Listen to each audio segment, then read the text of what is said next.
Assalamualaikum warahmatullahi wabarakatuh.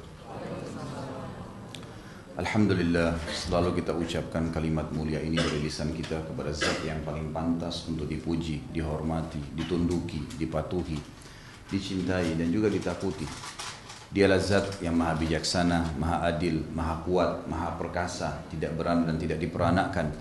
Dan memang kata kuncinya adalah la ilaha illallah, la ma'budu bihaqqin illallah. Tidak ada Tuhan yang berhak disembah kecuali Dia.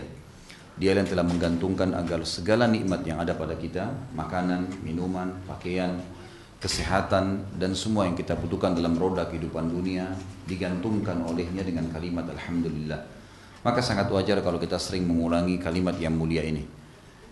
Lalu selanjutnya kita panjatkan salam hormat kita kepada manusia yang paling suci jalur nasabnya, paling sempurna fisik dan juga akhlaknya. Dengannya lah ditutup risalah langit.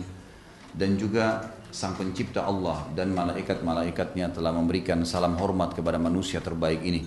Berbahagialah kita menjadi pengikutnya karena kita mengetahui mana yang halal dan mana yang haram, yang telah dibolehkan dan tidak dibolehkan oleh Sang Pencipta. Dan kita juga sangat wajar kalau sering mengucapkan salam hormat. Dialah Nabi besar Muhammad sallallahu alaihi wasallam. Lanjutkan bahasan kitab Mahkota Pengantin, buku kita. Dan insya Allah bagi teman-teman yang menunggu akan ada buku ini akan diterbitkan dan akan sudah insya Allah sudah dalam proses sekarang, akhir bulan sudah ada. Jadi yang berminat bisa daftar dari teman-teman panitia di sini, mudah-mudahan nanti bisa dapatkan bukunya. Masih melanjutkan bahasan tentang syarat calon istri. Dan kita masuk ke halaman 27 kalau yang pegang bukunya. Yang pertama dan yang paling mutlak agama. Yang pertama dan paling mutlak adalah agama. Itu sesuai dengan firman Allah Subhanahu wa taala dalam surah Al-Baqarah 221. Al-Baqarah 221 ini sudah kita sebutkan pada pertemuan yang lalu sebenarnya. Bunyinya A'udzubillahi minasyaitonirrajim wala amatun mu'minatun khairum min musyrikatin walau a'jabatkum. Ketahuilah kata Allah Subhanahu wa taala kepada seluruh laki-laki, seorang budak wanita yang bisa diperjualbelikan bahkan ya, yang mukminah jauh lebih baik dari wanita yang musyrikah atau kafir, walaupun wanita itu menarik kalian atau memiliki nilai tarik bagi hati kalian. Jelas ayat ini menjelaskan kepada kita teman-teman sekalian sebagaimana sabda Nabi Muhammad SAW dan hadis ini tambahannya riwayat Imam Muslim. Kata beliau, wala amatun saudaun kharma dzatuddin khair. Seorang budak wanita berkulit hitam pekat dan kharma. Pernah kita jelaskan kharma itu tidak ada pemisah hidungnya. Jadi lubang hidungnya satu, sangat jelek gitu kan. Tapi kalau dia budak hitam, berkulit hitam, budak dan kharma, enggak punya pemisah hidung, yang beragama masih jauh lebih baik. Jadi bukan tolok ukurnya hanya sekedar kecantikan, hanya sekedar kekayaan. Sebagaimana juga pada saat kita jelaskan hadis Nabi SAW yang berbunyi tunkahul mar'atu li arba'ah.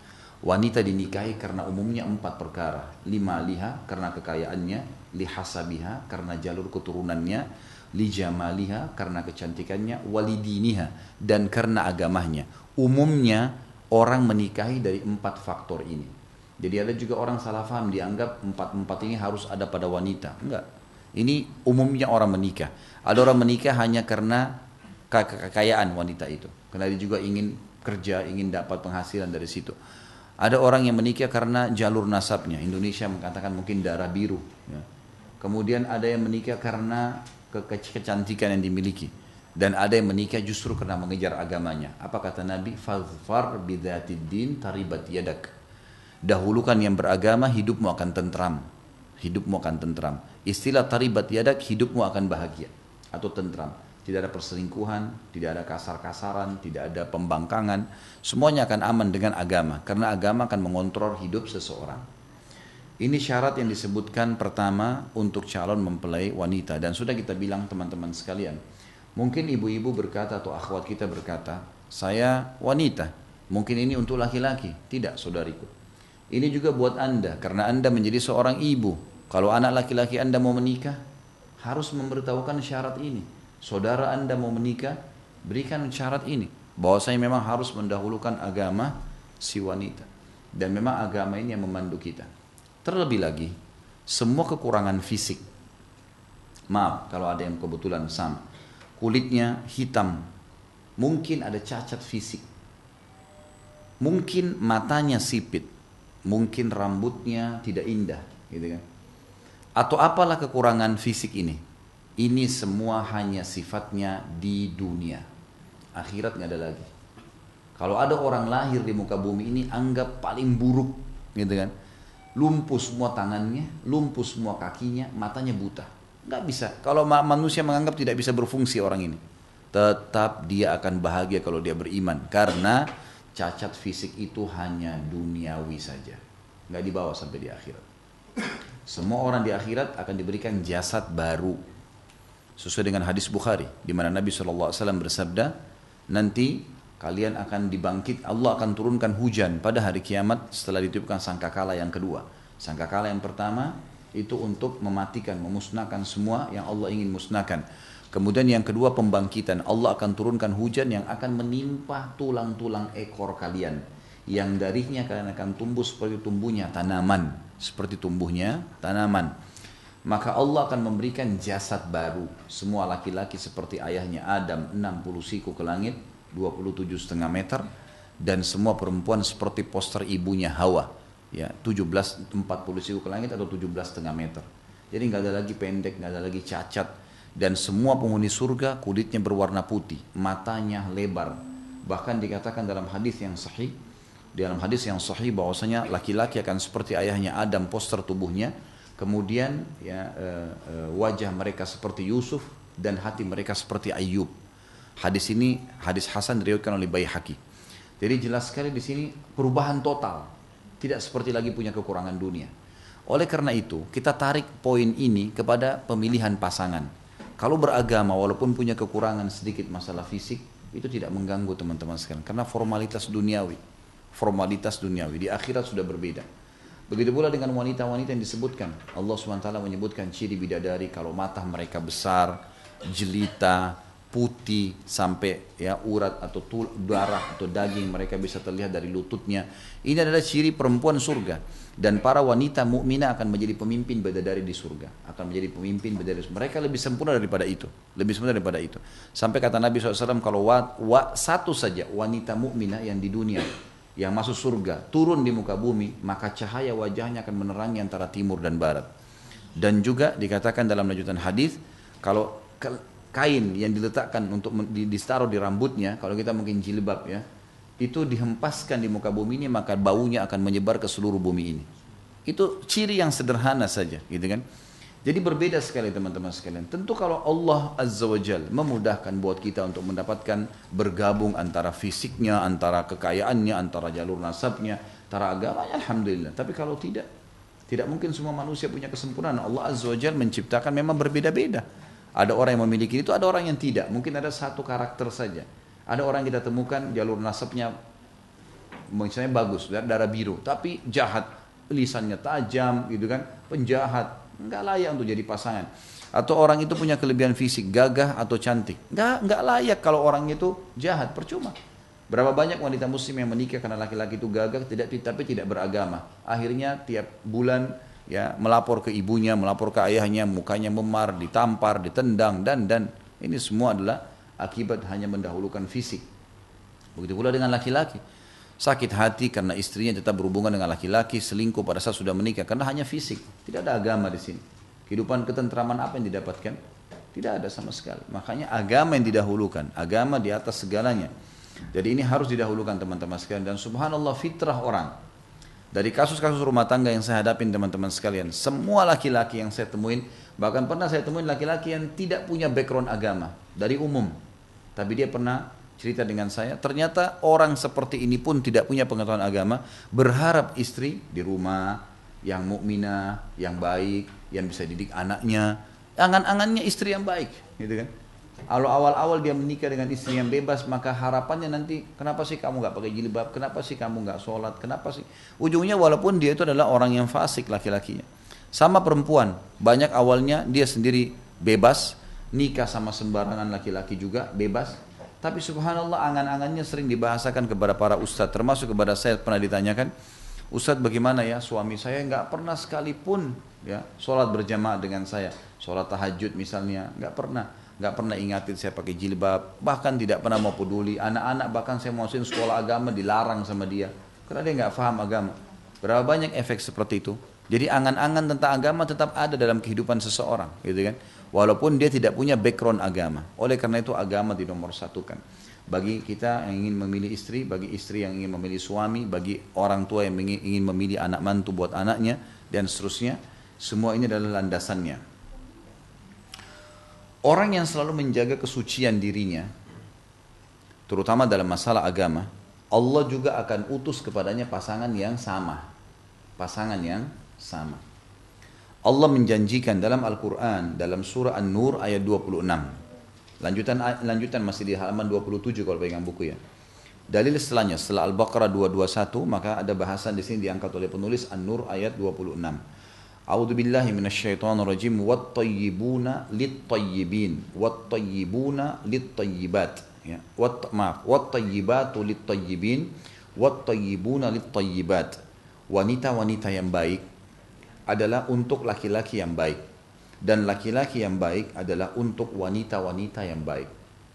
Kalau seseorang wanita misalnya menjaga kesuciannya, kehormatannya, dan perlu ibu-ibu garis bawahi satu hal.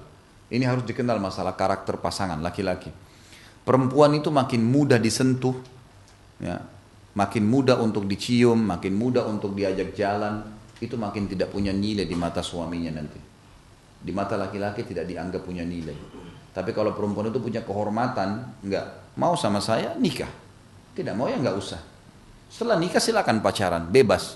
Mau jalan, mau keluar, mau ciuman, mau hubungan badan, silakan, malah berpahala. Sekarang tidak bisa. Tidak ada wanita begitu kecuali pasti akan dihormatin oleh suaminya, dihormatin oleh laki-laki. Tapi kalau yang selalu murah saja, maka itu pasti akan subhanallah dianggap tidak baik, gitu. Dianggap tidak baik. Banyak orang subhanallah dia membuka pintu dosa. Seorang wanita sudah bersuami lalu dia selingkuh. Lalu dia cerai sama suami, dia nikah sama pacarnya itu. Apa yang terjadi? Selalu kehinaan yang terjadi. Dihina oleh suami yang keduanya. Kamu juga dulu selingkuh, kamu juga begini, kamu dilempar semua permasalahan kepada dia. Jadi subhanallah orang yang menjaga kesucian dirinya, itu Allah akan kirim kepadanya juga orang suci. Sama laki-laki teman-teman sekalian. Kalau antum menjaga diri, pulang kerja, memang pulang ke tempat kos, pulang ke tempat tinggal, ibadah kepada Allah Azza wa Jal, ya, baca Al-Quran, menjaga diri dari hal-hal yang haram, Allah akan utus calon istri juga yang seperti itu. Pasti begitu. Sudah sunnatullah. Ini janji Allah. Perempuan baik-baik akan didatangkan padanya laki-laki baik-baik. Laki-laki yang baik-baik akan dapat perempuan yang baik-baik. Dan juga hadis Nabi Muhammad SAW yang harus selalu kita renungi. Jagalah kesucian, kehormatan, kemaluan kalian. Jangan berzina. Allah akan jaga kesucian, kehormatan, kemaluan pasangan kalian. Allah akan jaga pasangan kita walaupun kita tinggalin gitu. Maksudnya kita sempat ada kegiatan dan akhirnya tidak bersama, gitu kan. Dan baktilah dengan kedua orang tua kalian, maka Allah akan jadikan anak-anak kalian berbakti dengan kalian. Itu fakta, harusnya begitu. Sunnatullah, ada sistem Allah yang telah atau yang mengawasi kita. Dalil yang ketiga disebutkan surah An-Nisa ayat 34.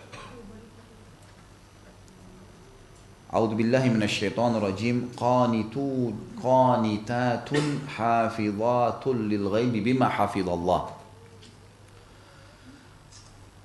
Wanita yang baik itu adalah yang jadi istri, layak jadi istri, pasangan hidup, ibu untuk anak-anak, yang taat kepada Allah, lagi memelihara diri ketika suaminya tidak ada. Oleh karena Allah telah memelihara mereka. Kata ulama tafsir yang dimaksud dengan Allah telah memelihara mereka adalah dia menikah dengan seorang laki-laki. Laki-laki ini tidak pernah kenal dia sebelumnya. Bukan ayahnya, bukan pamannya, laki-laki lain. Tapi laki-laki ini wajib bekerja, hasil keringatnya dia harus berikan kepada si perempuan tadi. Tidak dikenal, tidak apa. Makanannya, minumannya, pakaiannya, tempat tinggalnya wajib dipenuhi. Allah Azza wa Jalla menjaga si wanita ini. Maka Allah mengatakan pantas setiap wanita yang patuh kepada Allah adalah orang yang justru ya, menjaga agar jangan sampai terjadi hal-hal yang tidak diinginkan, dia melanggar hukum-hukum Allah, dan dia menjaga, kalau dia menjaga Allah subhanahu, dia menjaga tidak selingkuh, tidak berbuat hal-hal yang haram, karena Allah memang sudah menjaga dia, mewajibkan suaminya menafkahinya, padahal suaminya tidak mengenalnya. Ini makna daripada ayat. Tapi saksi bahasan kita adalah qanitatun hafizatun lil ghaib. Qanitat adalah wanita yang taat kepada Allah. Makna yang lain adalah qanitah, kalau laki-laki qanit, yang laki-laki atau perempuan yang suka lama ruku atau sujud, rajin ibadah. Ini berarti dari dalil menjelaskan syarat pertama wanita harus beragama, karena ini semua rentetan ayat tentang masalah agama. Kata penulis, jika seorang wanita memiliki ketaatan beragama, maka Anda bisa berharap kebaikan darinya. Tanda ketaatan beragama seorang wanita adalah solat. Dan solat ini adalah komunikasi antara hamba dengan Robnya. Komunikasi, kok mati?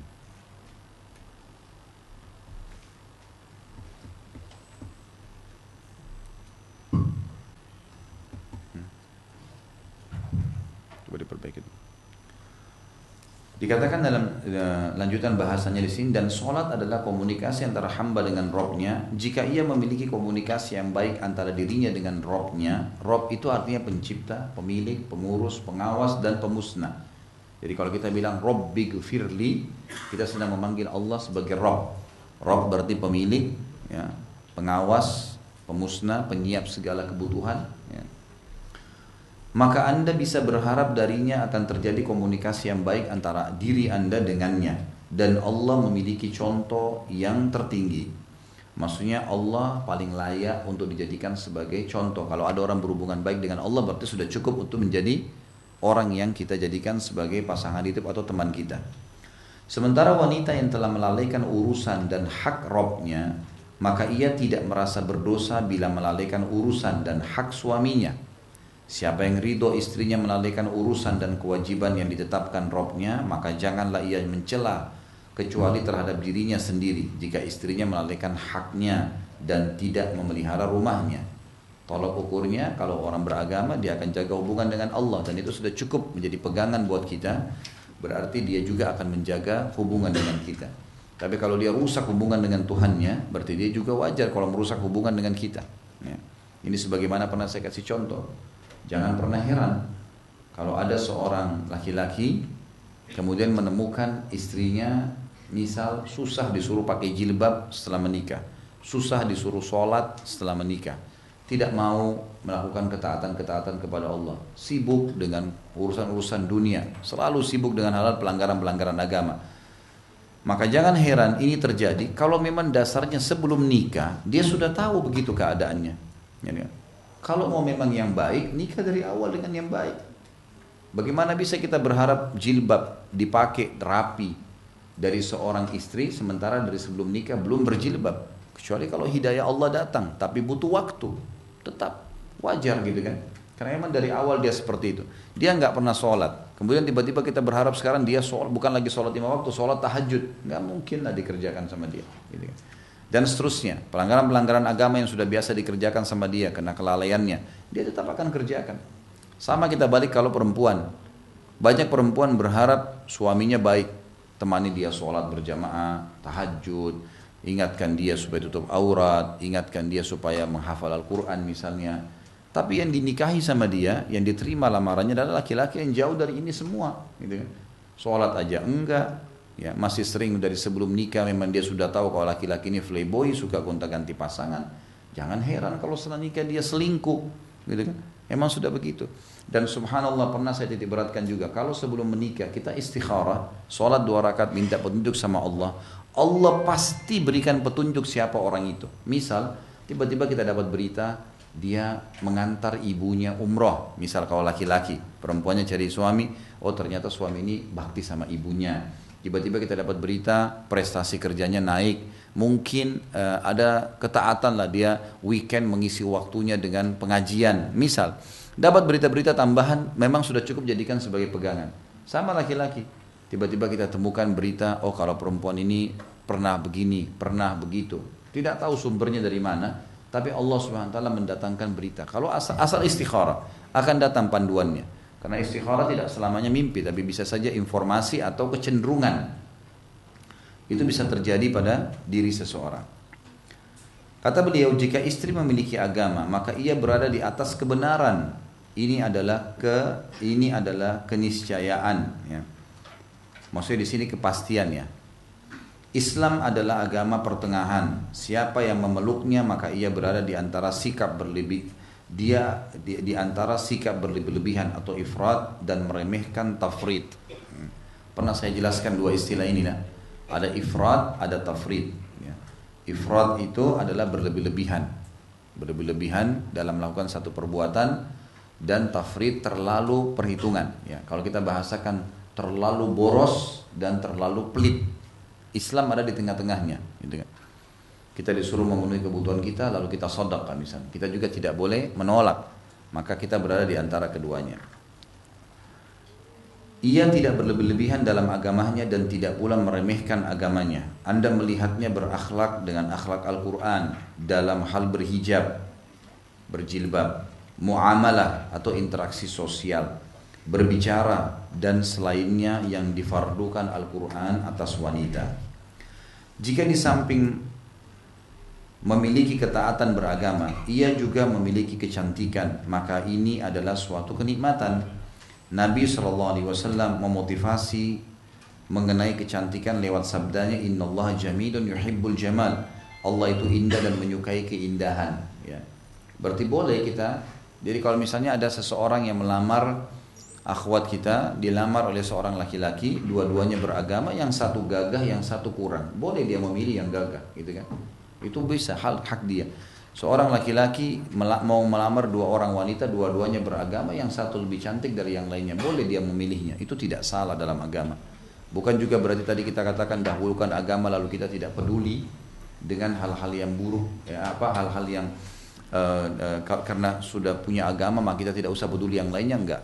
Yang tadi kita titik beratkan kalau seandainya memang tidak ada opsi lain, dia sudah harus melangkah menikah dan yang ada adalah wanita buruk, kafir lagi atau fasikah, banyak berbuat dosa dengan wanita yang kurang fisiknya tapi punya agama, maka kita dahulukan yang beragama. Tapi kalau masih ada ya bisa digabungkan antara poin-poin tadi termasuk kecantikan atau kegagahan, dibolehkan dalam agama. Itu tidak ada hal yang salah di situ. Masuk juga di dalam hadis atau sabda Nabi SAW, siapakah wanita yang terbaik? Seorang sahabat bertanya. Tentu hadis-hadis ini bisa dilihat di footnote ya. Kalau tadi Innallaha jamilun yuhibbul jamal, hadis sahih riwayat Imam Muslim. Ya, itu riwayat Imam Muslim. Kemudian hadis yang akan saya bacakan sekarang itu seseorang bertanya kepada Nabi SAW, siapakah wanita yang terbaik? Beliau menjawab, allati idza tasurruhu idza nadhara alladhi idza nadarta ilaiha tasurruk wa tuti'uhu allati tasurruhu idza nadhar wa tuti'u idza amar wa la tukhalifuhu fi nafsiha wa maliha bima yakrah. Waktu seorang sahabat bertanya karena dia mau menikah, ya Rasulullah, bagaimana sih ciri istri yang pantas, yang enak, yang dijadikan sebagai pasangan?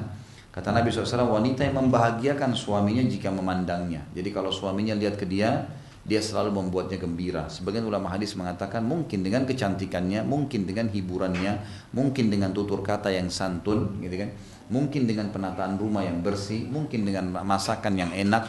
Semua itu membuat suaminya nyaman memandangnya, mentaatinya jika memerintahkannya, selama bukan pelanggaran agama maka dipatuhi, dan tidak menyelisihinya berkenaan dengan diri dan hartanya dengan apa yang tidak disukainya. Maksudnya suaminya bilang, saya sarankan tidak usah beli barang itu, beli yang ini saja.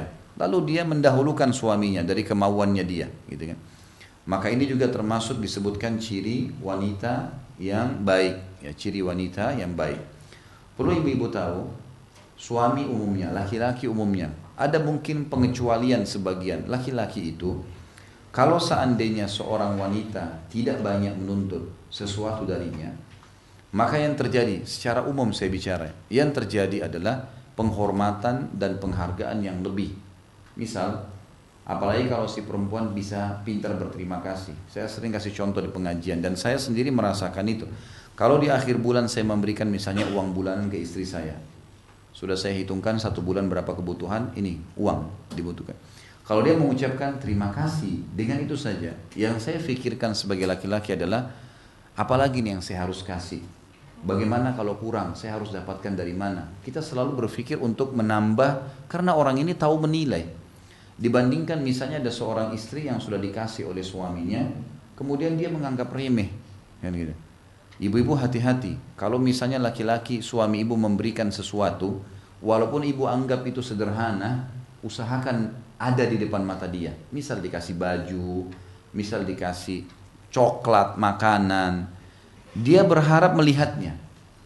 Makna daripada hadis adalah wanita yang kalau kau melihat padanya kau akan bahagia. Sifat laki-laki suka menilai dengan penglihatan mata.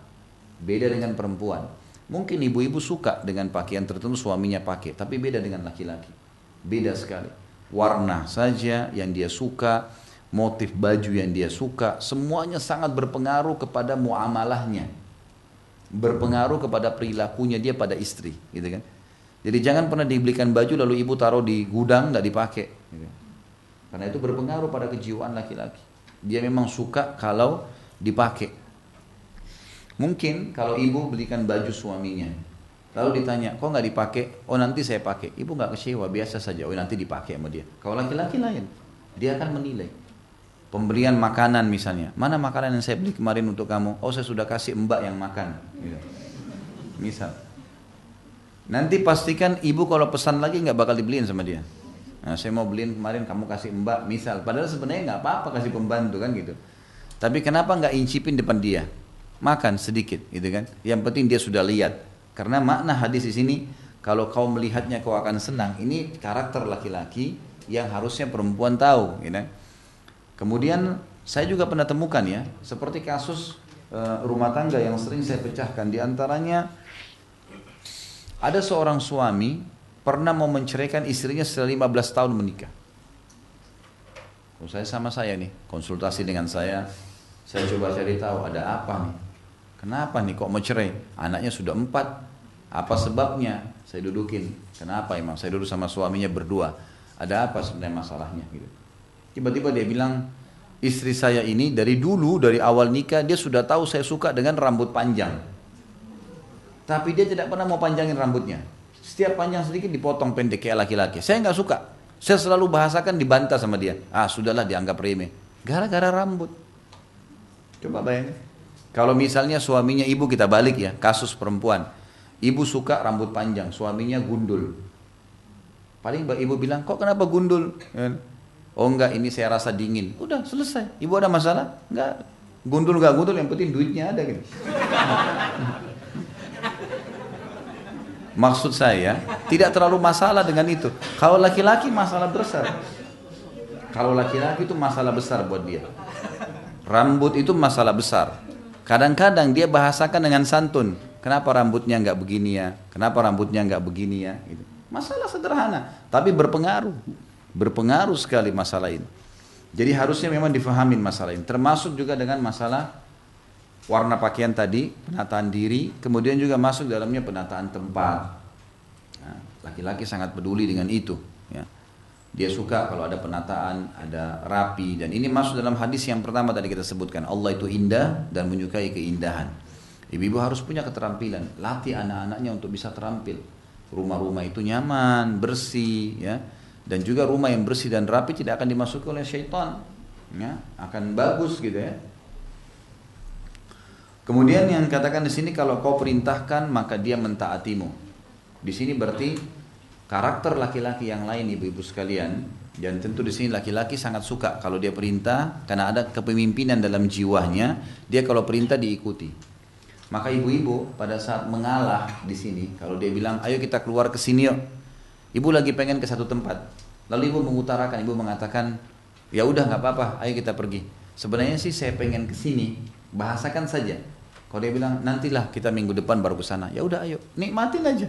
Nggak ada masalah, nggak usah dibuat masalah gitu kan. Karena ternyata dengan mentaati suami di sini, makna daripada hadis, si istri akan mendapat hati suaminya gitu kan. Karena dia akan selalu membanggakan istrinya yang patuh dengan dia selama bukan kemaksiatan. Di sini bukan berarti ibu tidak memenuhi kebutuhannya, tidak. Tetapi dengan memberikan kesempatan dia dahulu, pastikan dia juga akan berkorban buat ibu di satu waktu. Ini makna daripada kalau engkau wanita itu mentaatinya jika ia memerintahkannya, si suami. Ada mobil B1566. Siapa punya nih? Tolong dipindahin. Nutup jalan ya. Tolong sekali lagi, B1566 SYD, mobil freight warna hitam. Tolong kerjasamanya karena ini kantoran ya, mungkin mengganggu menutup jalan orang. Kemudian yang selanjutnya adalah tidak menyelisihi berkenaan diri dan harta suami tadi dengan apa yang tidak disukainya. Jadi kalau suami nggak suka dengan warna tertentu, jangan dipaksain walaupun ibu suka, kan gitu.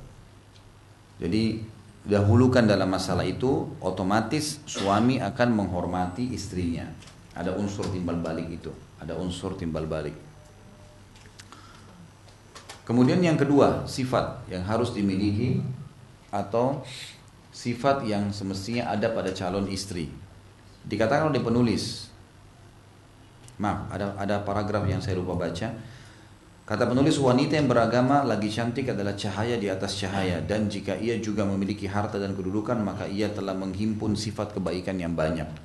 Tapi kalau cuma agama yang ada, maka agama yang didahulukan. Yang kedua adalah yang harus dimiliki calon istri. Di antara sifat yang dituntut pada seorang istri adalah wanita yang penuh kasih sayang, lagi banyak keturunan. Sebagaimana sabda Nabi Muhammad SAW, tazawwajul waludal walud fa inni mukathirum bikum yaumal qiyamah. Menikahlah dengan wanita yang banyak anak lagi penuh dengan kasih sayang, karena aku akan membanggakan jumlah umatku. Ada tambahan riwayat pada hari kiamat nanti. Jadi di sini diharuskan mencari wanita yang subur. Cara tahunya dari mana? Dari jalur ibu. Jalur ibunya. Ini sudah pernah kita jelaskan ya. Jadi kalau seseorang mau menikah dalam Islam, kalau dia mau tahu tentang fisik keturunannya nanti, warna kulit, rambut, paras wajah, semua itu dari jalur ayah. Dari jalur ibu. Astagfirullah, dari jalur ayah. Fisik dari jalur ayah. Kulit, paras wajah, rambut, semua dari keluarga ayah itu. Jadi kalau keluarga calon mempelai kita, laki-laki atau perempuan, ya, keluarga ayahnya misalnya tinggi-tinggi semua, itu anak-anak kita juga akan begitu. Semua ikut dari keluarga ayah. Karakter, sifat dari keluarga ibu. Dari keluarga ibu. Nah makanya termasuk dalam keluarga ibu selain karakter, adanya jalur ya, dari keluarga ibu karakter, dari keluarga ayah fisik. Dari keluarga ayah bisa dinilai kesuburan. Jadi kalau misalnya keluarga ayahnya banyak keturunannya, gitu kan? Nah itu berarti insya Allah ke bawahnya juga subur. Gitu. Ini salah satu trik untuk mengetahui, dan saya pernah jelaskan teman-teman kalau masih ingat, ada 3 cara untuk mengetahui calon pasangan tanpa pacaran. Yang pertama, kenali fisik saja, yang boleh dilihat wajah dan telapak tangan, gitu kan? Sesuatu, kata Nabi SAW, lihatlah sesuatu yang menarik dari calon pasanganmu, wajah. Mungkin alisnya, mungkin matanya, mungkin hidungnya, mungkin bibirnya, kulitnya, cukup sebatas wajah. Wajah menggambarkan, kata ulama fikih, kepala sampai ke perut. Telapak tangan menggambarkan kemaluan sampai ke kaki. Secara umum, ya, seperti itu. Yang kedua, kenali keluarganya. Keluarga ini dari jalur ayahnya, fisik yang diturunkan, termasuk kesuburan tadi untuk keturunan, rambut, warna kulit, postur tubuh, dan seterusnya. Karakter dari keluarga ibu. Dan kita bicara masalah globalnya sifat keluarga ya. Jadi kalau misalnya ada dari keluarga ibu yang pemabuk misalnya, itu tidak satu orang, yang lainnya semua baik, maka itu berarti tidak dihitung yang satu orang itu. Atau dari keluarga ayah, satu orang yang mungkin pendek, yang lainnya tinggi, maka berarti tolak ukurnya adalah yang umumnya. Dan yang ketiga, kenali lingkungannya. Lingkungan ini sudah pernah saya kasih contoh. Jadi kalau kita masa ta'aruf boleh bertanya, maaf saya mau tanya, kalau weekend biasanya kamu kemana? Ya. Oh saya kalau weekend ke karaoke. saya ke diskotik, saya ke sini. Nah, sudah tahu orang ini apa, lingkungannya seperti apa. Atau kalau saya weekend, oh saya punya ibu yang tua, saya bakti. Atau saya hadir di pengajian, ada rutin di masjid ini, di masjid itu, di masjid ini, dan seterusnya. Atau saya kembangin potensi saya dalam menulis misalnya. Ya, saya habiskan waktu di perpustakaan. Nah, itu berarti kita sudah bisa tahu tentang lingkungannya. Yang jelas subur adalah faktor yang harus diketahui. Jadi kata ulama, kalau bertemu antara rasa suka cenderung dengan mandul, maka harus didahulukan, ya, harus ditinggalkan. Walaupun suka tapi mandul, nggak boleh dilanjutin pernikahan. Karena Nabi SAW di sini perintahin pakai fi'lul amr, gitu kan? Pakai fi'lul amr, menggunakan kata amr. Ya. Kemudian juga yang penuh kasih. Yang penuh kasih ini juga bisa dilihat dari sifat umumnya keluarga. Ada subhanallah ibu-ibu yang tidak ada kasih sayang. Punya anak, anaknya salah sedikit dicubitin, dipukulin, ya. Sampai saya pernah lihat ada ibu, seorang ibu, saya nggak habis pikir ada wanita seperti itu ya. Anaknya salah sedikit dipegang, dicambuk-cambukin sampai benar nangis-nangis anak itu. Gimana bisa tega seperti ini? Kan itu. Dari mana itu? Bisa mendengar anak nangis saya sudah susah sebenarnya. Bagaimana dia bisa pukul, biru-biruin badannya, dicubitin. Hanya karena kadang-kadang mungkin diganggu kalau dia lagi telepon sama temannya. Mungkin hanya karena dia mau tidur, anaknya lagi butuh. Ya. Masih mending anaknya ibu cari ibu. Kalau dicari orang lain kan jadi masalah. Gitu. Dan kita berkorban semua dinilai pahala di sisi Allah SWT karena mereka amanah. Gitu. Mereka amanah. Berapa banyak pemimpin dunia lahir dari tangan ibu-ibu. Ibu-ibu salihah, mukminah, gitu kan. Jadi kita harus tahu masalah ini. Kemudian di sini juga ada makna yang bisa diambil dari hadis Nabi SAW bangga dengan jumlah umat. Ada sebagian ulama membahas dalam medis Islam, ya, kita bicara ilmu kedokteran yang dibahas oleh para dokter-dokter muslim, bahwa wanita yang banyak melahirkan jauh lebih sehat dibandingkan wanita yang sedikit melahirkan atau bahkan tidak melahirkan. Makin sering melahirkan, makin banyak keturunan, maka makin sehat. Itu hikmah Allah Subhanahu wa taala. Kita temukan misalnya nenek-nenek kita yang dulu-dulu, ya, itu punya anak sampai sekian banyak, itu pasti lebih sehat. Banyak orang-orang tua, saya tahu di Surabaya ada salah satu mertua kakak saya sampai umur 90 tahun baru meninggal, matanya masih kuat, gitu kan. Kemudian fisiknya masih kuat. Memang terakhir-terakhir pada saat mau meninggal sakit, wajar manusiawi. Tapi subhanallah orang yang seangkatan dengan beliau sudah sakit semua, sudah macam-macam. Tapi dia masya Allah gitu, ya, masya Allah. Bahkan keturunannya banyak sekali, ya. Di atas 10 orang anaknya. Yang ketiga, memiliki belas kasih dan kasih sayang berdasarkan sabda Nabi SAW. Tadi itu poin kedua lebih fokus ke masalah suburnya, ya.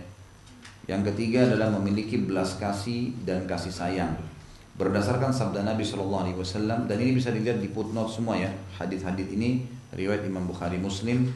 Khairu nisa'in rakibnal ibla ahna'u ala tiflin wa ar'a'u ala zaujin fi dhati yadihi. Sebaik-baik wanita yang mengendarai unta. Ini mobil lagi nih. B2108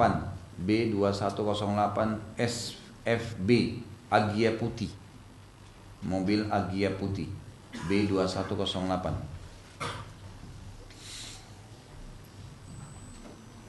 Kata Nabi SAW, sebaik-baik wanita yang mengendarai unta ialah, ya, yang paling belas kasihan. Sebenarnya bukan ialah, ya, sebaik-baik wanita yang bisa mengendarai unta, ya. Dan di situ ialah, kalau pegang buku diganti dan, ya, yang paling belas kasih kepada anak-anak dan paling menjaga hak suaminya. Ini disebutkan ada belas kasih kepada anak-anak, dan tolok ukurnya bisa ditahu perempuan itu baik atau tidak bagaimana dia lembut dan baik pada anaknya dan suaminya, ya. Di sini juga ada hadis memotivasi untuk wanita punya keterampilan, ya, punya keterampilan dalam, di sini kalau menunggangi unta zaman dulu itu kendaraan sebenarnya, ya, kendaraan. Dan di sini tidak dilarang wanita itu bisa mengendarai kendaraan seperti kita menyetir mobil atau mungkin kendaraan motor, kalau karena dia butuhkan, itu semua tidak masalah. Selanjutnya yang keempat adalah didahulukan gadis dari janda. Ya. Kalau memilih istri, tapi bukan berarti janda tidak boleh. Ini sesuai dengan hadis Nabi Muhammad SAW. Ala tazawwajtaha bikran tula'ibuka wa tula'ibuha wa tudahikuka wa tudahikuha. Nabi SAW berkata kepada sahabat Nabi yang mulia Abdurrahman bin Auf radhiyallahu anhu, beliau menikah dengan janda dari Ansar. Maka kata Nabi SAW, mengapa engkau tidak menikah dengan gadis yang bisa bermain-main denganmu? Di sini maknanya sebenarnya letter-let bermain ya. Tulaibuka wa tulaibuha, maksudnya kamu bercanda dengannya dan dia bercanda denganmu. Makna lain adalah yang dimaksud dengan hadis ini, dia tidak punya kenangan masa lalu. Sehingga kalau orang menikah dengan janda misalnya, dia tidak salah. Tetapi kalau suami yang sekarang kurang dibandingkan suami dia yang pertama, sifat wanita suka membanding-bandingkan. Dia akan mengatakan, dulu suami saya itu begini, dulu suami saya itu begitu. Padahal itu sudah menyakiti hati suami yang sekarang. Kenapa kamu nikah dengan yang sekarang gitu kan? Ini nggak boleh. Bahkan pernah saya ingatkan waktu saya bahas tentang ibu kita Aisyah radhiyallahu anha, beliau pernah waktu kedatangan tamu di rumah Nabi SAW, ternyata adiknya Khadijah. Kemudian adik Khadijah datang, Nabi SAW suruh Aisyah melayani, setelah dilayani, setelah pulang semua. Lalu kata Aisyah, ya Rasulullah, siapa tadi datang itu? Kok anda hormatin sekali? Kata Nabi SAW, itu adalah adiknya Khadijah. Dan yang satu temannya Khadijah. Dulu waktu saya masih sama Khadijah, maka datang orang ini, gitu kan? Datang orang ini sering mengunjungi kami. Maka Aisyah tiba-tiba cemburu pada saat itu. Kenapa dia cemburu? Karena dia menganggap kenapa Rasulullah SAW masih mengenang. Ya dia menikah sama duda, gitu kan? Harus dia bisa mengetahui bahwasanya ada penyampaian yang kadang-kadang disampaikan, gitu kan? Tapi di sini tentunya kalau orang yang belum punya masa lalu, gitu kan, belum punya pengalaman rumah tangga, maka akan berbeda. Dan ini berbeda antara laki-laki sama perempuan ya. Kalau perempuan tidak punya masa lalu, karena perempuan banyak pakai perasaan. Sekali menjalani rumah tangga, maka kenangan apapun dengan suami pertama tidak terlupakan, gitu kan? Dia bisa menjadikan sebagai pegangan hidup. Kapan suami yang sekarang berbeda, maka dia akan banding-bandingkan. Tapi kalau laki-laki berbeda, laki-laki itu dia masih bisa meredam. Umumnya kalau laki-laki duda, dia menikah lagi misalnya sama anak gadis pun, dia tidak akan mengatakan dulu istri saya itu begitu loh, atau dulu istri saya begini. Umumnya mereka bisa meredam, umumnya. Kecuali memang ada 1-2 orang, tapi umumnya seperti itu. Makanya kata Nabi SAW, kenapa kau tidak menikah dengan gadis? Karena dia bisa bermain denganmu dan engkau bisa bermain dengannya. Maksudnya adalah tidak punya pengalaman sebelumnya, kenangan sehingga akhirnya membanding-bandingkan.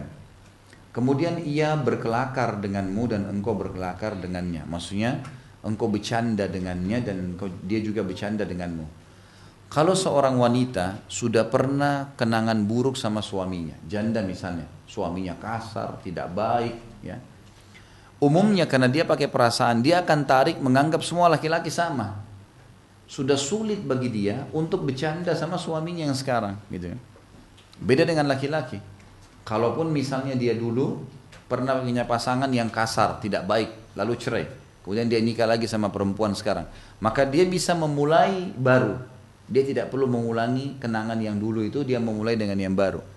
Maka makna daripada sabda Nabi SAW, engkau bisa berkelakar, bercanda dengannya dan dia pun bercanda denganmu. Yang dimaksud adalah memang kalau perempuan yang masih gadis karena belum punya pengalaman, dia tidak traumatis dengan masa lalunya, maka akan sangat mudah dia selalu penuh dengan keceriaan, kegembiraan. Gitu ya. Dan ini juga sebabnya kenapa Nabi SAW waktu ditanya siapa orang yang paling anda cintai, beliau menyebutkan Aisyah. Karena Aisyah salah satunya wanita yang dinikahi dari gadis ya, yang lainnya semua janda. Jadi Nabi SAW selalu kalau masuk ke rumah Aisyah, yang paling pertama sambutannya senyum. Dan tidak pernah Nabi SAW duduk di sebuah tempat kecuali Aisyah sudah datang dan duduk di pangkuan Nabi SAW sambil berbicara dan dia dipangku oleh Nabi SAW. Pernah Sofia punya masalah dengan Aisyah, dengan Nabi SAW, lalu Sofia mengetahui kalau Nabi SAW sangat sayang dengan Aisyah dan Aisyah punya cara merayu suaminya. Maka Sofia pun mengatakan, kalau kau bisa wahai Aisyah membuat Rasulullah SAW ridho kepadaku, aku akan menghadiahkan malamku untukmu. Kata Aisyah, baiklah. Dengan ceria dia menyambut itu. Begitu Nabi SAW masuk, Nabi SAW rupanya lagi ada masalah dengan Sofia. Agak sumpek masuk ke dalam rumah. Oleh Aisyah ditaruh wangi-wangi di rambutnya beliau. Dalam hadis sahih dikatakan lalu diulurkan rambut tersebut. Lalu kemudian duduk di atas paha Nabi SAW sambil menggoda Nabi. Kata Nabi SAW, wahai Aisyah, menyingkirlah karena ini bukan malammu. Sudah menjelang malam, ini saya harus ke Sofia. Kata Aisyah, ya Rasulullah, ini karunia Allah, Allah karunia kepada siapa saja yang dia inginkan. Maksudnya malam ini akan jadi malam saya, gitu. Seperti itulah bahasanya. Lalu Nabi SAW tersenyum, sudah tahu kalau memang Sofia meminta tolong dari Aisyah. Ini diantara yang disebutkan dalam masalah perbedaan antara gadis sama janda. Tapi yang janda jangan tersinggung, ya. Karena ini bukan berarti buruk, bukan berarti buruk. Karena terbukti Nabi SAW juga dari sekian istri beliau dalam poligami, satu gadis, yang lainnya kebanyakan janda, ya. Dan ada janda-janda yang punya peran yang sangat besar. Di antaranya Ummu Salamah yang pernah saya sebutkan. Pada saat Nabi SAW selesai menulis kesepakatan Hudaybiyah dengan orang-orang Quraisy, beliau diperintahkan Allah untuk bertahallul, mencukur rambutnya, gitu kan. Lalu Nabi SAW bilang para sahabat, ayo cukur rambut kalian. Ternyata sahabat-sahabat ini masih berharap perang. Jumlah mereka 1.500 orang, gitu kan. Mereka mau perang, padahal mereka pakai ihram, bawa pedang. Perintah Allah, enggak, pulang, cukur rambut pulang. Nanti akan ada saatnya menyerang Mekah. Sahabat-sahabat masih duduk karena mereka berharap perang. Lalu Nabi SAW masuk ke kemah yang dibawa waktu itu istrinya Ummu Salamah. Lalu kata Ummu Salamah, kenapa ya Rasulullah Anda sedih? Kata Nabi SAW, saya takut azabnya Allah turun pada mereka. Allah sudah suruh dan saya perintahkan untuk cukur, mereka masih berharap perang. Kata Ummu Salamah, ya Rasulullah, tidakkah Anda mulai dengan diri Anda dulu? Kenapa Anda tidak cukur duluan? Gitu kan? Perlihatkan kepada mereka. Kata Nabi SAW, pendapat yang baik wahai Ummu Salamah. Lalu Nabi SAW keluar, mulai mencukur rambut. Akhirnya sahabat lihat Nabi cukur, semuanya pada mencukur rambut mereka. Tapi di sini lihat peran, ada peran. Khadijah adalah wanita yang sangat mulia, janda. Kata ulama, kalau Khadijah hidup, gitu kan, bersama dengan masa Aisyah, mungkin Aisyah akan menjadi orang nomor 2. Kan gitu. Tapi memang ini secara umum global perintah agama, laki-laki mendahulukan gadis. Tapi bukan berarti janda itu buruk, gitu kan? Sampai Nabi SAW waktu menikah dengan Khadijah, padahal Nabi SAW menikahi Khadijah. Khadijah itu sudah punya suami 2 orang sebelumnya, kan itu. Meninggal, gitu kan? Nabi SAW suami yang ketiga. Tapi Nabi SAW tidak menikah sampai Khadijah meninggal, gitu kan? Dan punya anak keturunan dari situ. Nabi SAW merasakan ketentraman. Jadi bukan berarti buruk, ya. Cuman kita bicara setelah syariat lengkap, perintah agama mendahulukan gadis pada saat menikah untuk setiap laki-laki. Dikatakan sahih dari Aisyah radhiyallahu anha, ia mengatakan suatu hari kepada Nabi SAW dan ia mengisyaratkan pernikahan Nabi dengannya, yaitu sebagai gadis yang tidak pernah beliau menikahi gadis selain dirinya. Dalam riwayat yang sahih disebutkan, ara'aita law nazalta wadiyan wa fihi syajaratun qad ukila minha wa wajadta syajaran lam yu'kal minha fi ayyaha kunta turti'u ba'iraka qala fil ladhi lam yurta' minha ta'ni anna Rasulullah SAW lam yatazawwaj bikran gairaha. Sebelum saya terjemahkan, kalau ada di antara ibu-ibu yang ingin menyinggung sesuatu pada suaminya, ingat, kenali karakter laki-laki. Laki-laki enggak suka diserang, tidak suka hardik, tidak suka disalahkan. Walaupun dia salah, ada metode penyampaian.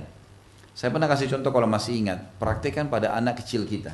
Kalau Bapak Ibu punya anak kecil laki-laki dan perempuan, coba kalau anak laki-laki, berikan dia nasi, kemudian sedikit dilempar piringnya, tidak tumpah tentunya, makan nak. Dia merasa sedikit saja tercoreng kehormatannya, pastikan dia tidak akan makan makanan itu. Diambil sendok, dibuang-buang nasinya. Anak perempuan beda karakternya. Kita kasih, nah ini makan. Sedikit dilempar, dia makan. Tidak ada masalah buat dia. Artinya ada jiwa kepemimpinan di jiwa laki-laki.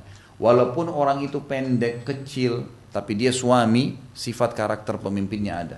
Untuk menyentuh, harus dengan cara menyentuh pemimpin. Orang tua, bagaimana caranya kita menangani orang tua? Melemparkan sebuah contoh, isyarat. Aisyah mengatakan itu pada Nabi Muhammad SAW. Yang itu. Kata Aisyah, waktu ingin menyebutkan kedudukan dia di depan Nabi SAW dibandingkan istri yang lain. Bagaimana menurut anda? Di sini riwayat diterjemahkan bagaimana menurutmu ya. Bila anda singgah di sebuah lembah yang terdapat pohon yang sudah pernah dimakan oleh hewan. Ada pohon, rumput, sudah pernah digigit oleh hewan, sisa sedikit. Dan anda juga mendapati pohon yang belum pernah dimakan sedikit pun oleh hewan. Pada pohon manakah anda akan mengembalakan unta anda? Di mana yang anda akan ikat? Di rumput yang sudah pernah dimakan atau yang belum pernah dimakan? Maka beliau menjawab, pada pohon yang belum pernah dimakan sedikit pun. Maksudnya adalah Aisyah, bahwa Nabi SAW tidak pernah menikah dengan gadis selain dirinya. Maksudnya saya belum pernah kenal laki-laki sebelumnya gitu. Maka perbandingan saya dengan istri anda seperti rumput yang pernah dimakan dan yang tidak pernah dimakan. Jadi Aisyah menggunakan isyarat ya, tidak menyinggung secara langsung gitu. Dan Nabi SAW mendukung itu, tidak ada masalah. Jadi ada alasan yang mendorong untuk menikahi janda ya. Jadi ada alasan yang mendorong untuk menikah dengan janda. Ini terjemahnya kurang tepat ya. Jika ada alasan yang mendorong ya, tepat ini. Jika ada alasan yang mendorong untuk menikahi janda, maka itu tidak masalah. Ya. Artinya memang kalau janda itu baik ketemu dengan gadis yang buruk misalnya, ya janda yang didahulukan, gitu kan. Kita bicara kalau bertemu antara janda yang baik dengan gadis yang baik, maka diprioritaskan yang baik. Karena rentetan hukum-hukum tadi tetap berlaku ya, agamanya yang subur kan gitu, kemudian yang penuh kasih sayang, barulah kemudian masuk gadis atau janda. Salah satu anekdot yang diriwayatkan mengenai perbedaan antara janda dengan gadis, bahwa seseorang sahaya wanita pernah di hadapan Khalifah Al-Mutawakkil. Lalu Khalifah bertanya, apakah engkau gadis atau janda? Ia menjawab, janda wahai Amir Mukminin. Salah seorang dari mereka membeli sahaya wanita. Ia lalu bertanya kepadanya, aku tidak mengiramu kecuali masih gadis. Ia berkata kepadanya, sungguh telah terjadi banyak penaklukan di masa Al-Wasit. Ya. Salah seorang dari mereka berkata kepada sahaya wanitanya, apakah engkau masih gadis? Yang menjawab, aku berlindung kepada Allah dari Al-Kasad atau janda. Dua orang saya, nanti saya jelaskan ya. Saya datangkan dulu ini, setiap paragraf ada maksudnya, tapi penjelasan kepada sebuah poin. Dua orang sahaya wanita, gadis dan janda diperlihatkan kepada seseorang di antara mereka. Salah satu dari antara mereka, maksudnya seorang laki-laki melihatnya untuk memilih menikahi yang mana. Maka ia cenderung kepada yang gadis. Maka yang janda mengatakan, engkau menginginkannya padahal jarak antara aku dengannya hanya sehari. Maksudnya umurnya sangat dekat. Maksudnya jarak antara kegadisan dan menjadi janda hanya semalam. Ia mengatakan kepadanya, wa inna yauman inda rabbika ka'alfi sanati mimma ta'uddun. Lalu laki-laki itu menjawab firman Allah surah Al-Hajj ayat 47 tentang perbedaan hari dunia sama hari akhirat. Karena kan sejanda tadi bilang, perbedaan antara saya sama gadis ini, padahal kau pilih gadis cuman sehari. Maksudnya perbedaannya cuman karena perawan dan tidak perawan. Perawan semalam sudah tidak ada, gitu kan. Maka laki-laki ini menjawab, sesungguhnya satu hari di sisi Allah di hari kiamat nanti seperti 1000 tahun menurut perhitungan kalian. Maksudnya walaupun sehari nilainya tetap mahal gitu loh. Ini anekdot ya yang dibahasakan, sering terjadi pada saat dulu untuk membahasakan. Yang kita ambil dari 4 paragraf ini adalah bagaimana seseorang tidak tersinggung pada saat ada pertanyaan-pertanyaan. Misal ditanya tentang masalah yang mana kamu lebih pilih. Seorang istri bertanya pada suaminya, waktu kamu nikah dengan saya masih gadis, kamu lebih pilih gadis atau janda? Dia bertanya, lalu suaminya mengatakan tentu saja gadis misalnya. Atau dia bilang, saya sebenarnya sih pilih janda. Si istri nggak usah tersinggung pada saat itu, karena pertanyaan dia yang melemparkan. Kalau kita melempar pertanyaan, kita harus siap untuk menerima jawaban. Dari sini juga pelajaran Bapak Ibu sekalian, tolong dicamkan baik-baik. Di dalam Islam tidak boleh membuka aib sendiri. Misal gini, ulama sepakat nih, ini sepakatan jumhur ulama. Kalau ada orang mau menikah, lalu calon suami bilang sama istrinya, apa kau masih perawan? Tidak boleh dijawab. Tidak usah dijawab, gitu kan? Kalaupun dia jawab seperti anekdot yang ada di contoh ini. Perhatikan di sini jawabannya kan. Apakah kamu masih gadis di paragraf yang ketiga? Maka si perempuan itu menjawab, aku berlindung kepada Allah dari janda. Maksudnya saya tidak mungkin jadi janda, saya masih gadis gitu. Tapi dia tidak membahasakan dengan langsung. Sama halnya kalau seorang perempuan bertanya, apa kau masih perjaka pada laki-lakinya? Mungkin dia pernah berzina, Allahu a'lam gitu kan. Maka dia tidak perlu jawab. Sama halnya sampai pada tingkat suami istri. Tidak boleh suami bertanya pada istrinya, tidak boleh istri tanya pada suaminya, apa kau pernah berzina? Nggak boleh ditanya. Pertanyaan ini tidak boleh. Kenapa? Karena bertanya sesuatu yang telah lalu tidak boleh dalam agama. Tidak bisa. Sekarang ini istri saya, ini suami saya, udah ini depan saya. Inilah dia. Nggak usah korek-korek masa lalu, karena korek masa lalu membuat masalah baru dalam hidup kita. Membuka pintu setan, kita jadi tidak tenang, tidak tentram. Kata ulama nggak usah. Pasangannya tidak boleh jawab, yang bertanya tidak boleh bertanya. Jadi jelas ya, tidak boleh ditanya. Udah, sudah menikah ya sudah, gitu kan. Bukan lagi saatnya bertanya. Ini perlu. Tapi kalau seandainya sebelum menikah kita mengumpulkan informasi dari sumber-sumber yang benar, tidak ada masalah. Orang ini gadis atau enggak ya, misalnya ditanya keluarganya, sudah pernah nikah atau enggak, bisa ditanya gitu kan. Itu lain, beda. Tapi kalau dia pertanyaan langsung dan hal-hal itu bisa membuka aib, maka tidak perlu dijawab. Dan memang tidak boleh bertanya. Makanya pernah ada seorang gadis berkata pada seorang syekh di Saudi, pertanyaannya, "Syekh, saya dulu pernah berbuat salah, pernah berzina malah. Saya sudah tobat kepada Allah Azza wa Jalla, saya sudah tutup aib saya itu. Sekarang saya mau menikah. Apakah saya harus buka kepada calon suami saya? Saya tahu dia orang saleh. Saya tidak tega kalau saya tidak mengatakan saya sudah tidak perawan lagi." Kata syekhnya, "Jangan kamu bicara. Tidak usah. Ditanya pun jangan kamu jawab. Inilah saya kalau kamu mau nikahi. Pertanyaan, kau sudah pernah nikah? Saya belum pernah menikah." Kalau itu pertanyaannya, karena yang ditanya perbuatan baik ya, menikah kan ibadah. Pernah nikah atau enggak? Oh belum, oh sudah, gitu kan. Tapi apa kau perawan atau enggak? Ini enggak ada jawaban. Apa kau berjaga atau enggak? Enggak ada. Apa kau pernah berzina? Enggak ada jawaban. Enggak ada urusannya dengan itu, karena Islam tidak melihat masa lalu seseorang. Dan kata Nabi SAW, kalau sesuatu sudah terjadi, jangan katakan kalau seandainya.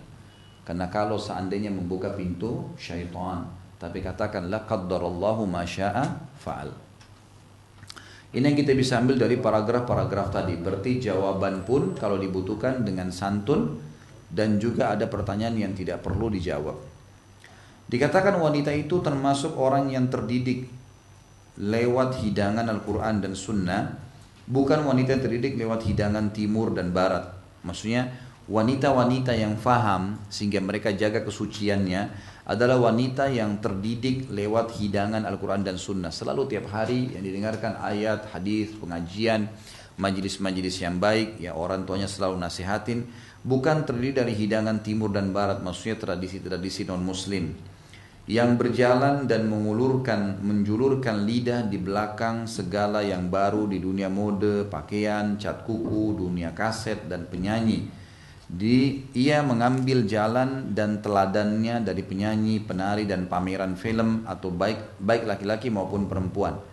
Jadi wanita yang baik adalah yang beragama, tolak ukurnya memang jalan di atas agama itu, bukan yang jalan di atas kehidupan non-muslim. Itu maksudnya. Saudaraku, kata penulis, hati-hatilah mengambil teman wanita yang tidak berkerudung. Tidak berkudungkan dengan kerudung robnya, dan lebih mendahulukan kerudung seniman dan orang jahat. Lalu ia menelanjanginya dan menutupinya. Ia menjadikannya sebagai barang dagangan yang dipajang untuk setiap orang yang punya sepasang mata agar melihatnya. Jadi kalau pelukis kan setelah dia lukis dipajang untuk semua pasang mata melihatnya.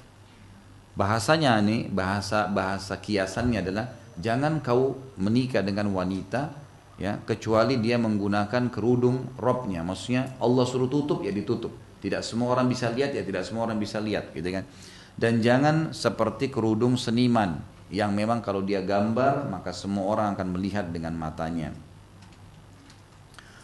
Sepasang mulut agar dibicarakan di sini, ia menjadikannya sebagai barang dagangan yang dipajang untuk setiap orang yang punya sepasang mata agar melihatnya, sepasang mulut agar membicarakannya, mencandainya dan menelponnya, mengendusnya di jalan dan alat transportasi. Maka pilihlah wanita yang memiliki agama agar engkau tidak menjadi hina. Ya.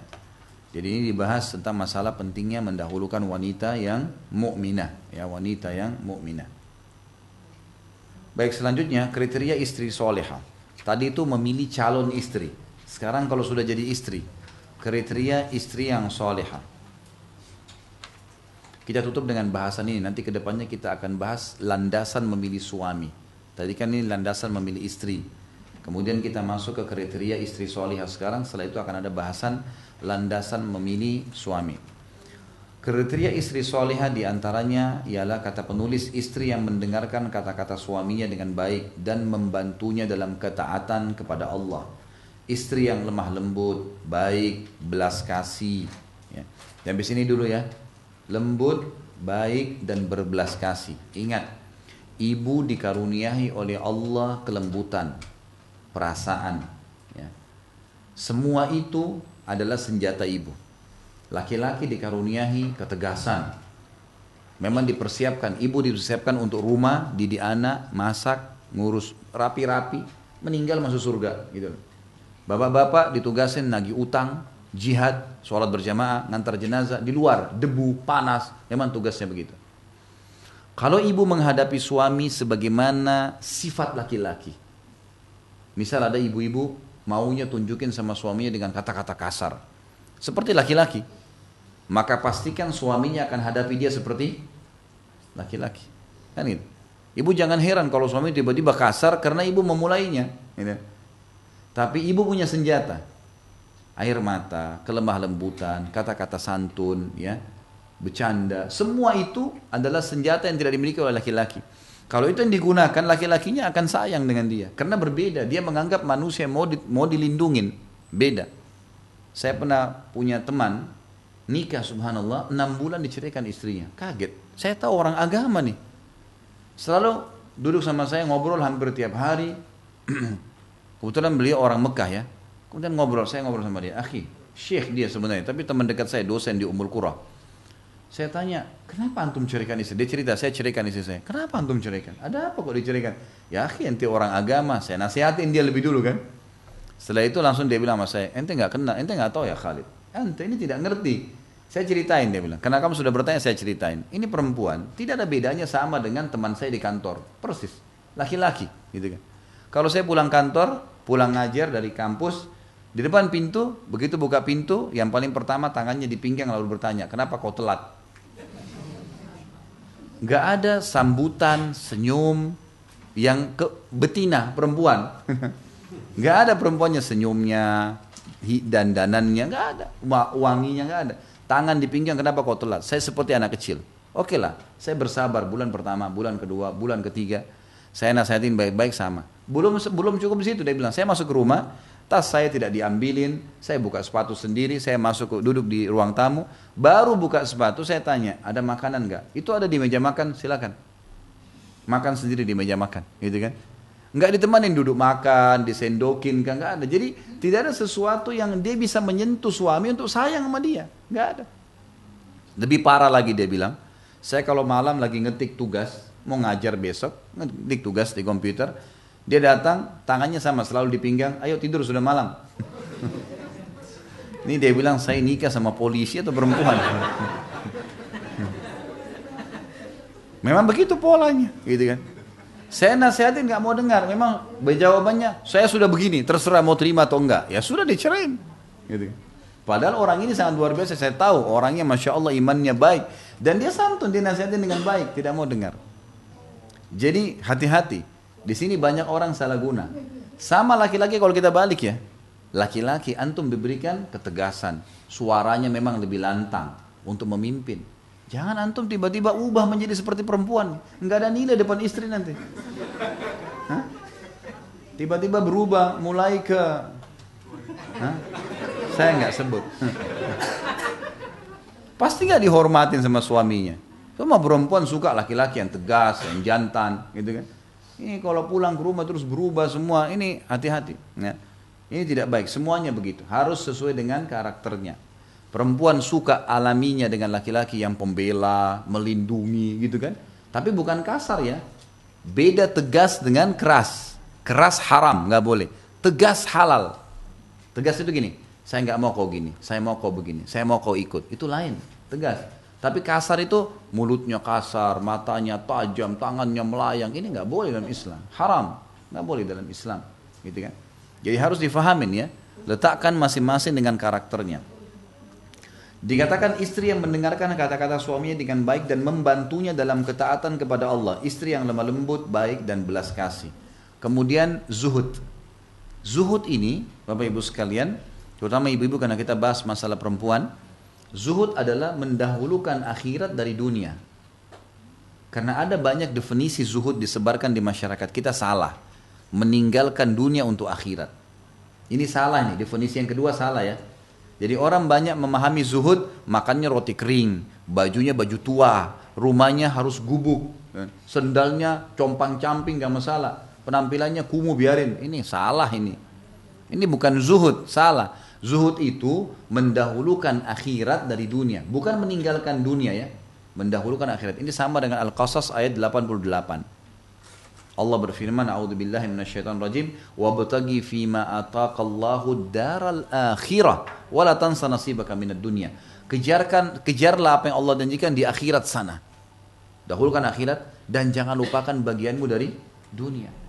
Nabi SAW pakai baju yang bagus. Ka'ab bin Malik pernah berkata, saya lewat di depan rumah Nabi SAW dan bulan purnama lagi terang sampai saya kagum, nggak mau ngedipin mata saya karena indahnya bulan itu. Pas depan rumah Nabi, tiba-tiba Nabi SAW membuka pintu rumahnya, kan? Kemudian beliau keluar habis mandi menggunakan jubah berwarna merah yang bergaris hitam, menyisir rambut beliau ke belakang, dan saya melihat ke Nabi SAW, saya temukan Nabi lebih indah daripada bulan itu. Kerapian, kebersihan, Nabi SAW suruh rapiin, kata Nabi SAW, siapa yang Allah karuniai rambut, dia harus merapikan, dia harus menghormatinya, merawatnya, gitu kan? Harusnya memang merapikan pakaian, bau badan, semua tidak boleh ada itu. Nabi SAW dikatakan oleh beberapa sahabat, kalau kami bersentuhan dengan Nabi SAW, laki-laki ya, bersentuhan jalan bersamaan atau salaman dengan beliau, kami temukan bau wanginya sampai beberapa hari. Nabi SAW suka dengan wangi-wangian, kebersihan. Beliau memerintahkan 5 fitur harus dijaga, khitan, maksudnya harus jaga sebagai kebersihan, sunat, gitu kan? Potong kuku, cukur bulu kemaluan, cukur bulu ketiak, gitu kan? Kemudian juga mencukur kumis bagi laki-laki. Ada perintah-perintah. Nabi SAW suka dengan kebersihan karena meletakkan wangi-wangian dari batang leher beliau sampai ke kaki beliau, yang beliau suruh istrinya meletakkan, kecuali di kemaluan beliau letakkan sendiri dari negeri Syam, gitu kan? Beliau menggunakan baju dari kutun, kain katun dari Yaman, terkenal pada saat itu dengan bersih. Tapi tidak berlebih-lebihan. Bukan berarti orang punya baju 100 lembar, 50 lembar, bingung mau pakai yang mana, gitu. Ini kalau 50 lembar berarti baju pertama dipakai hari ke-51, gitu. Untuk apa? Mungkin 10, 20 oke lah, gitu kan. Tapi 50 lembar, ada ibu-ibu pakai 3 lemari sekaligus. Suaminya tinggal mojok ke pinggir gitu. Gak boleh juga. Untuk apa ini? Laki-laki juga ada begitu, terlalu berlebihan, banyak sekali, tidak. Tapi harus kita jaga memang kebersihan karena perintah agama. Allah indah suka dengan keindahan, harus tahu. Nah, zuhud ini mendahulukan akhirat. Dunianya tidak boleh lupa. Harus tetap rapi, bersih, ya, punya pendapatan yang baik, makanan. Ingat, kita membeli anggur harga 100.000 per kilo, kualitasnya lebih bagus, dengan ada anggur 50.000 kualitasnya kurang, lebih besar pahalanya beli yang 100.000 dan bukan mubadzir. Karena kita bisa dan kita boleh nikmatin. Allah suruh, kulu washrabu, makan dan minumlah. Tapi yang berlebihan beli 1 dus besar, nanti nggak bisa makan, dibuang. Nah itu nggak boleh. Mubadzirnya nggak boleh. Menikmati boleh. Boleh. Nabi SAW punya kuda terbaik di Jazirah Arab. Boleh pakai mobil mewah. Boleh. Tapi jangan punya 10 mobil. Untuk apa? Untuk apa ini? Mau dipakai hari ke-11 gitu. Kan nggak usah. Nah, lebih baik punya 2 mungkin, 3 kalau memang harus ada antara, mungkin ya dibutuhin. Kalau bosan nanti dijual ganti model balik. Kan juga perbaharuan lebih bagus daripada numpuk-numpuk untuk apa gitu. Contohnya. Jadi harus dipahamin ya. Ini beranjak daripada makna zuhud. Kita boleh makan makanan yang baik. Allah SWT menyuruh kita makan makanan yang berkualitas. Halal dan thayyib. Halal yang boleh, thayyib itu berkualitas. Harus kita tahu masalah itu. Ya. Menutup aurat. Menutup aurat maksudnya adalah tidak ketat. Menutup aurat tidak ketat. Banyak orang paham aurat itu kalau terbuka berarti kelihatan kulitnya. Bukan itu. Itu sudah tidak ada khilaf. Tapi yang lebih pekah daripada itu kata ulama adalah yang memperlihatkan membentuk aurat. Memang dia pakai sangat ketat. Laki-laki atau perempuan sama nih. Dihitung memperlihatkan aurat. Jadi kalau misalnya ada seorang wanita jalan pakai celana jeans ketat. Sampai ngepres gitu kan. Dia jalan. Kira-kira bedanya apa pakai celana dan tidak pakai celana? Beda di warna saja. Kalau pakai celana jeans warna biru tidak pakai celana, Allahu alam. Tapi yang jelas sudah terbentuk kan gitu, nggak boleh. Tapi kalau di depan pasangan beda ya, justru terbalik, harus.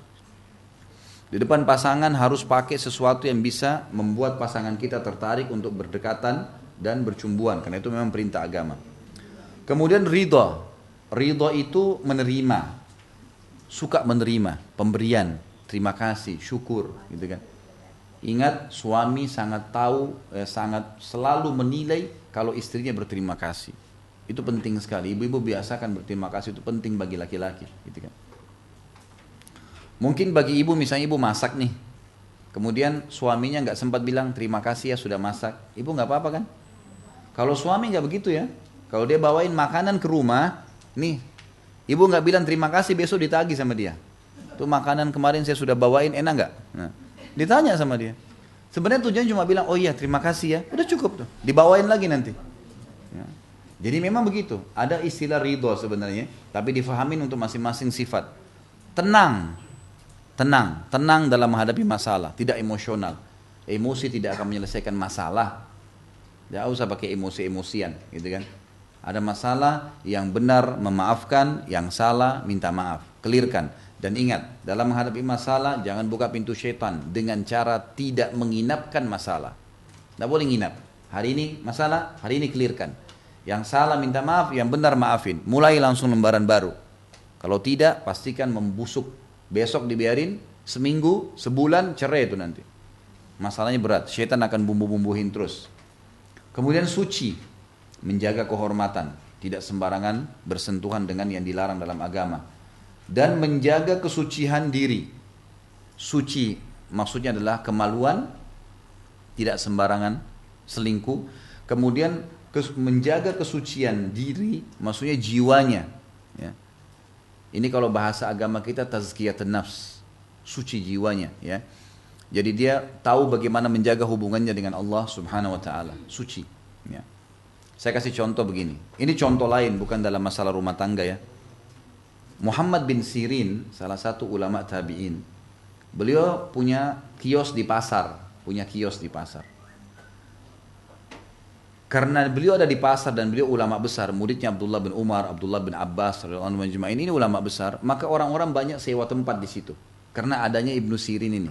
Muhammad bin Sirin terkenal penakwil mimpinya tabi'in. Beliau pernah satu waktu kedatangan pedagang dari luar Irak, kemudian nawarin. Ini saya tidak ingat produk apa, tapi setahu saya kalau tidak salah keju. Tapi ini syubhat, haram atau halal nih gitu kan. Ibnu Sirin didatangi oleh orang ini karena orang ini tahu ini ulama besar, kalau dia yang beli dia bagi ke pasar orang beli, dan juga dia tidak usah repot-repot nagih, cuma satu orang. Ini orang jujur. Dikasihlah sama dia. Ibnu Sirin tanya, ini halal nggak? Pertanyaan satu. Dia bilang, saya tidak tahu juga, tapi keju, masa haram gitu kan? Maka kata Ibnu Sirin, maaf saya nggak bisa beli, saya nggak jadi beli. Padahal waktu itu kalau dia beli untungnya 40.000 dinar, 40.000 dirham. Ini bisa belasan bahkan puluhan juta keuntungannya. Begitu dia beli, dia sebarin langsung laku, gitu kan? Ditinggalin sama dia. Ringkas cerita nggak jadi transaksi, orang ini jual pada orang-orang lain yang masih kurang imannya, dibeli semua sama dia. Ibnu Sirin tidak mau. Besok pagi ada satu orang datang ke toko Ibnu Sirin, beli barang 2 dirham. 2 dirham, produk kecil. Mungkin kalau sekarang sudah cukup tinggi, kalau misalnya 1 dirham sekarang 50.000 ya, mungkin sekitar 100.000 rupiah. Tapi dulu waktu awal-awal dirham masih murah. Beli. Kemudian orang ini ambil, dia lupa karena keasyikan ngobrol sama Ibnu Sirin, dia lupa kalau dia sudah bayar atau belum. Tiba-tiba mau keluar dari toko, kata Ibnu Sirin, sebentar. Hai saudaraku, kau belum bayar? Kata dia, saya sudah bayar. Dia yakin. Kata Ibnu Sirin, demi Allah kau belum bayar. Bersumpah sama Allah untuk 2 dirham. Lalu kata dia, ada orang itu, demi Allah saya sudah bayar. Dibalas sama, ribut nih gara-gara 2 dirham. Orang-orang pasar pada ngumpul, kata Ibnu Sirin, saudaraku, kau letakkan barang itu kembali, atau kau bayar 2 dirham. Karena dia malu, maka dibayar 2 dirham. Orang itu pergi. Satu pasar nanya, wahai Ibnu Sirin, kemarin anda tinggalkan 40.000 dirham karena syubhat. Sekarang anda sumpah memperebutkan 2 dirham. Apa kata Ibnu Sirin? Iya, karena saya tahu kalau dia tidak bayar akan haram buat dia barang itu. Saya bersumpah karena itu. Lihat bagaimana pekahnya mereka menjaga kesucian diri. Ibnu Sirin pernah beli, Bapak Ibu sekalian, madu 1 gentong, 250 kilo madu. Datang orang tawarin, dia tidak ada duit. Lalu dia bilang sama pemilik madunya, saya nggak ada duit nih. Madunya madu asli, madu bagus, mahal. Kata orangnya, nggak apa-apa, Anda bayar nanti 3 pekan kemudian. Baik. Ada Ibnu Sirin, baiklah kalau dituang dari wadahnya penjual kepada wadah dia. Setelah ditutup tokonya malam hari, rupanya Ibnu Sirin lupa tutup. Gentong itu lupa ditutup. Besok pagi dia buka tokonya, ada tikus mati di situ. Di dalam madu bagian atas ya. Coba kalau Bapak Ibu di sini yang terjadi, 1 gentong madu 250 kilo ya. Mungkin sebesar meja ini, gitu kan. Itu ada tikus mati, apa yang Bapak Ibu lakukan? Buang semua. Yakin?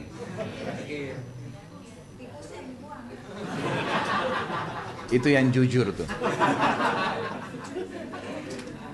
Orang-orang waktu itu, Ibnu Sirin lakukan apa? Beliau lihat tikus, nggak diangkat sama dia. Dipanggil pegawainya, suruh angkat gentong itu, buang semua madu ini di sungai. Alirin di sungai. Semuanya. Dia nggak buang di situ ya, nanti orang salah gunain, dibuang di sampah, misalnya nanti orang ambil nggak, dibuang semua di sungai. Orang-orang pasar tahu nih, datang semua. Wahai Ibnu Sirin, kenapa anda alirkan di sungai? Dia bilang supaya orang tidak salah gunakan. Apa sebabnya? Ada tikus mati di atasnya. Dalam kisah ini juga dikatakan tikusnya kecil. Maka kata mereka, kan tinggal anda ambil tikusnya, buang 1-2 kilo, yang lainnya bisa dijual. Kan madu padat ya. Maksudnya mungkin mereka tidak akan masuk ke dalam. Tapi apa kata Ibnu Sirin? Perhatikan orang yang tahu mensucikan jiwanya, hubungannya dengan Allah dijaga. Dia mengatakan, demi Allah saya tidak tahu tetesan madu mana yang kena bakteri bangke itu. Sehingga kalau saya jual sama muslim lain, maka saya bisa menipunya dan saya dihukum sama Allah hari kiamat. Coba bayangin, suci jiwanya, luar biasa. Orang-orang seperti ini luar biasa karena sudah mengenal Tuhan. Dia tidak akan menipu dirinya, tidak akan nipu, karena tahu Tuhan, dia tidak akan nipu pasangannya. Ini sifat yang luar biasa. Gitu. Imam Nawawi pernah tidak makan kambing 1 bulan. Gara-gara tetangganya datang pagi-pagi nawarin. Ya apa bilang, wahai imam, kambing saya hilang tadi pagi. Kata Imam Nawawi, kalau kau sudah temukan kambingmu, beritain ke saya ya. Orang ini nggak tahu kenapa Imam Nawawi bilang itu. Tiap hari Imam Nawawi tanya, kau sudah temukan kambingmu? Belum. Hari kedua, sudah temukan kambingmu? Belum. Tiap hari Imam Nawawi tanya. Sampai sebulan, sudah 30 hari, baru yang pemilik kambing bilang, oh saya baru dapat informasi ada yang melihat, ada saksinya, kambing itu tenggelam di sungai. Sebulan yang lalu, dari hari pertama hilang sudah tenggelam. Imam Nawawi mengatakan alhamdulillah kalau gitu. Mulai hari itu Imam Nawawi kembali beli kambing. Sebulan gak beli kambing. Gak beli daging mentah, gak beli kambing hidup. Takut kalau itu kambing tetangganya. Coba bayangin bagaimana mereka sucikan jiwanya. Itu perlu dibina ya, namanya tazkiyatun nafs. Kemudian pelan suaranya. Ciri perempuan ya, santun, suaranya lembut gitu. Tentu nanti kita juga akan sebutkan laki-laki begitu ya. Walaupun dia tegar, walaupun dia kekar, tapi suaranya tetap baik sama istrinya gitu. Nanti akan kita bahas di sifat suami. Tapi yang jelas perempuan cirinya harus lembut, pelan suaranya. Ini ciri khas, bisa merebut hati suaminya. Kemudian penuh kasih ya. Kasih tentu dia selalu mendahulukan siapa yang dicintai daripada dirinya ya. Penyabar. Sabar artinya terima takdir Allah dan ikhtiar. Kita bangun pagi sakit flu. Kalau kita sabar adalah kita terima dulu itu sebagai takdir Allah, kemudian kita ikhtiar berobat. Nah itu namanya sabar. Jadi penyabar maksudnya gitu. Kalau ada masalah, diterima dulu baru ikhtiar. Bukan berarti sabar duduk manis ya, menunggu enggak. Kayak di Indonesia kita disuruh sabar ya, disuruh elus dadanya sabar. Ini salah. Ini enggak benar. Setia. Ada kalau ditonton di YouTube ada ceramah saya. Pilar dua, kalau tidak salah 15 atau 20 pilar. Saya sudah melengkapkan saya sampai 20 pilar. 20 pilar mempertahankan rumah tangga. Kalau tidak salah di YouTube itu baru 15 pilar. Tapi salah satunya adalah lampiaskan semua ya cinta, sayang, kebutuhan apapun dengan lawan jenis kepada pasangan. Nggak boleh direm-rem nih. Puasin semua, sentuhannya, ciumannya, pelukannya, hubungan biologisnya sampai capek. Memang harus begitu. Pelampiasan itu akan memunculkan kesetiaan. Banyak orang diredam oleh setan, kata ulama di poin itu. Udahlah, nggak usah berlebihan. Udahlah begini, udahlah begitu. Sampai kadang-kadang karena seringnya berhubungan akhirnya tidak mau dandan lagi. Tidak, sudahlah saya tidak dandan aja sudah disentuh apalagi dandan gitu. Ada pernah perkataan begitu tuh, suaminya ngeluh gitu kan. Istri saya ini sampai tidak mau dandan, katanya tidak dandan aja didekatin. Ya pastilah saya dekatin, dia bilang. Karena saya kalau tidak berhubungan sama dia, saya malah terganggu. Dia bahasakan. Akhirnya istrinya walaupun bau kecut, walaupun ini tetap aja ya minta untuk disentuh. Ini nggak boleh. Berhubungan dengan kesetiaan itu ya. Setia itu berarti memang mau berkorban gitu. Ya. Ia adalah istri yang tidak menginginkan laki-laki lain. Semenjak menikah, habis ceritanya laki-laki lain. Sudah tidak ada poliandri dalam Islam, habis ceritanya. Suami ini ya suami ini. Kekurangannya, kelebihannya adalah inilah suami saya. Dan ingat saya katakan tadi kata kuncinya duniawi. Ada kekurangannya sabar, kan gitu. Sabar aja sebentar.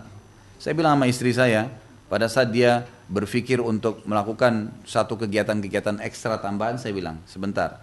Ini ranjang, tempat kamu tidur kapan ngantuk. Ini kamar mandi, tinggal masuk kalau kau butuh sesuatu hajat kamu. Lapar, haus, buka kulkas, tinggal suruh mbak ada yang bantu di rumah. Makan, anak-anak ada, alhamdulillah. Suami pulang kau bisa temuin, mati masuk surga gitu. Untuk apa buat program baru nih, tambah-tambah repot-repotin untuk apa, kecuali darurat gitu kan. Maka harus diketahui. Nah biasanya orang banyak menambah-nambah program-program tambahan yang menyibukkan diri dia, akhirnya tugas utama terbengkalai. Kemudian menyebut-nyebut kepada suaminya apa yang telah diperbuatnya.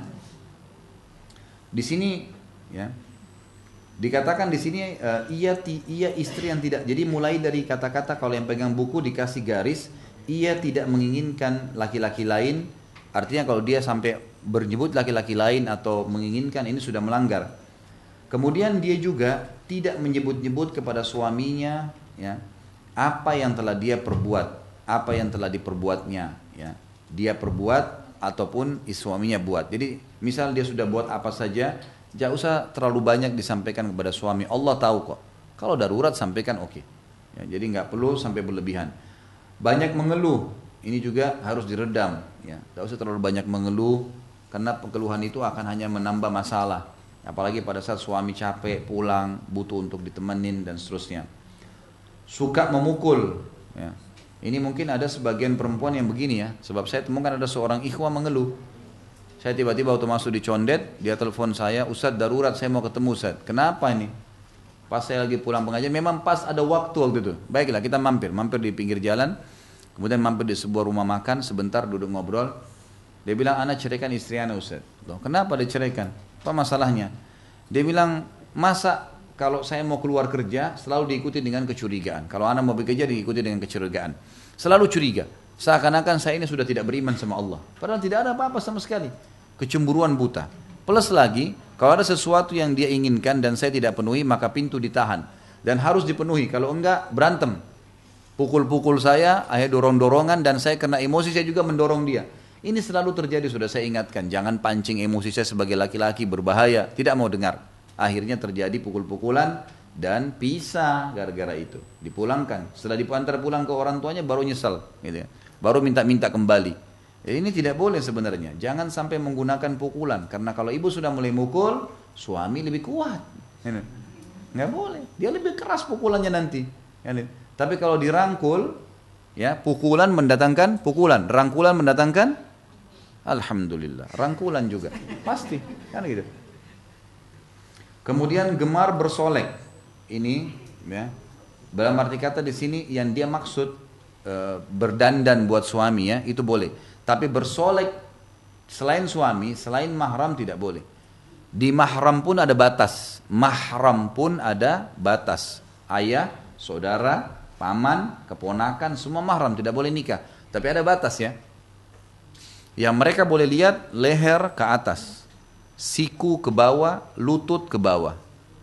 Selain daripada ini tidak boleh. Kan itu. Tidak boleh dilihat oleh mahram. Ya, jadi harusnya dijaga, dikontrol. Sama mahram pun, kecuali suami.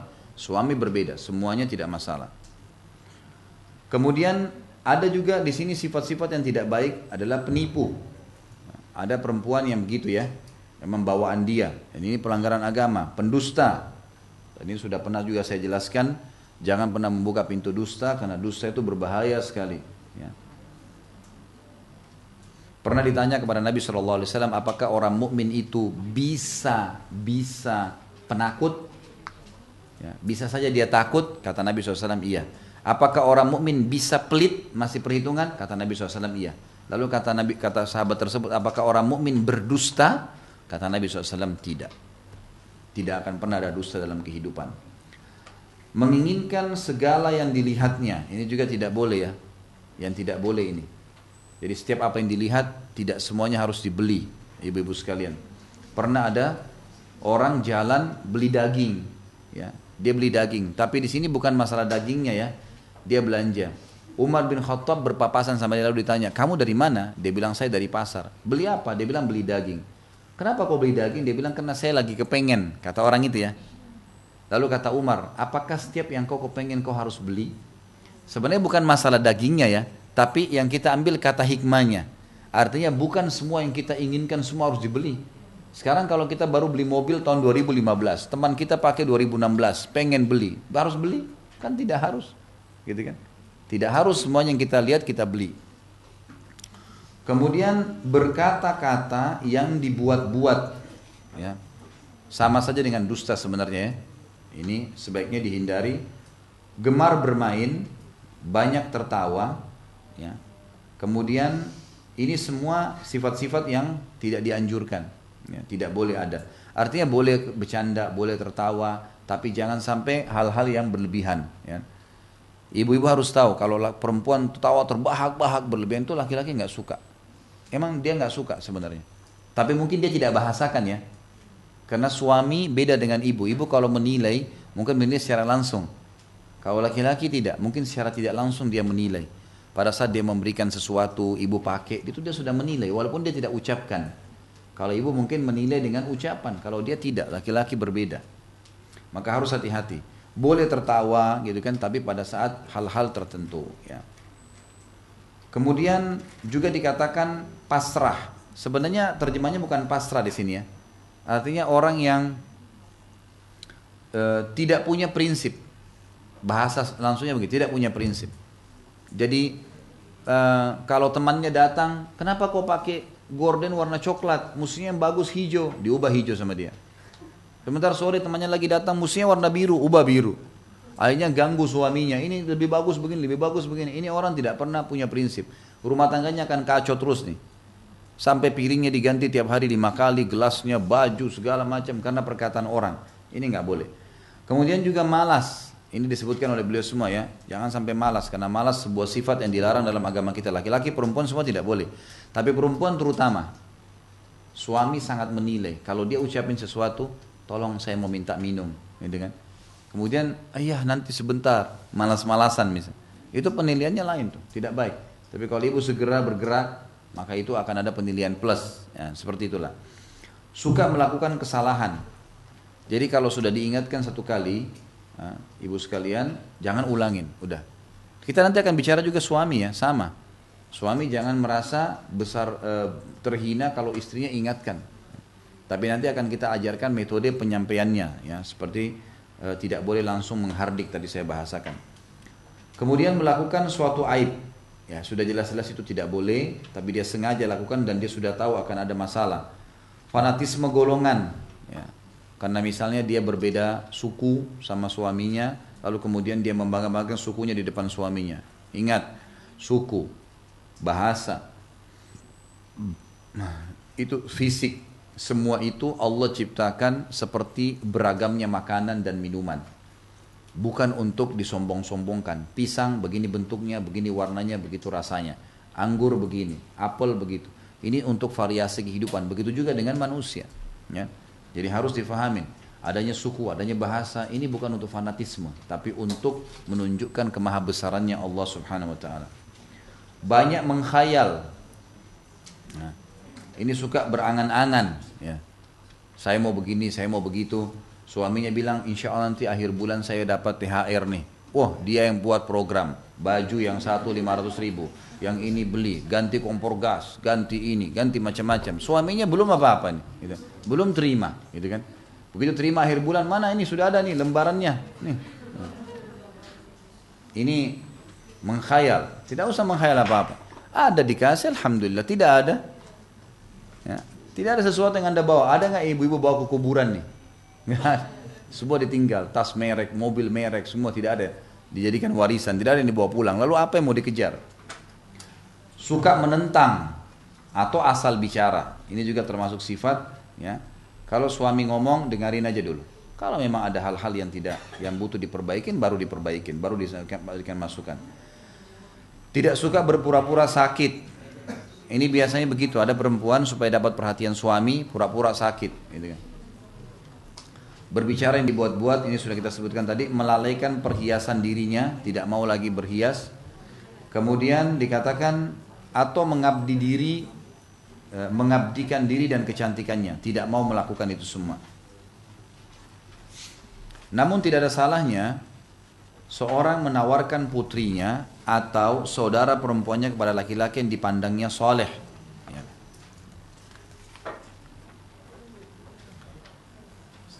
Kalau ada laki-laki soleh, saya sudah pernah bilang, tidak aib kalau kita menawarkan diri, seorang muslim menawarkan dirinya kepada laki-laki soleh tapi dengan cara yang santun, atau ya saudaranya tawarkan saudarinya, atau orang tua tawarkan anaknya. Kepada laki-laki yang dipandangnya soleh, Nabi Syuaib alaihissalam telah menawarkan putrinya kepada Musa alaihissalam, sebagaimana Allah menceritakan dalam surah Al-Qasas ayat 27. A'udzu billahi minasyaitonir rajim. Qala inni uridu an unkihaka ihda ibnatayya hatain. Al-ayah. Dan Syuaib berkata kepada Musa, aku bermaksud menikahkan kamu dengan salah satu dari kedua anakku ini. Umar Al-Faruq juga telah menawarkan putrinya Hafsah radhiyallahu anha radhiyallahu majma'in setelah kematian suaminya, sebagaimana diriwayatkan Imam Bukhari. Dan selain dari Umar juga dan selainnya dari Umar, ya, ketika putrinya menjanda. Aku bertemu Utsman bin Affan, Umar berkata, ya, aku bertemu Utsman bin Affan dan aku menawarkan Hafsah kepadanya. Aku katakan, jika engkau mau, aku nikahkan engkau dengan Hafsah binti Umar. Ia mengatakan, aku akan melihat urusanku. Aku pun menunggu beberapa malam, lalu ia mengatakan, tampaknya aku tidak menikah saat ini.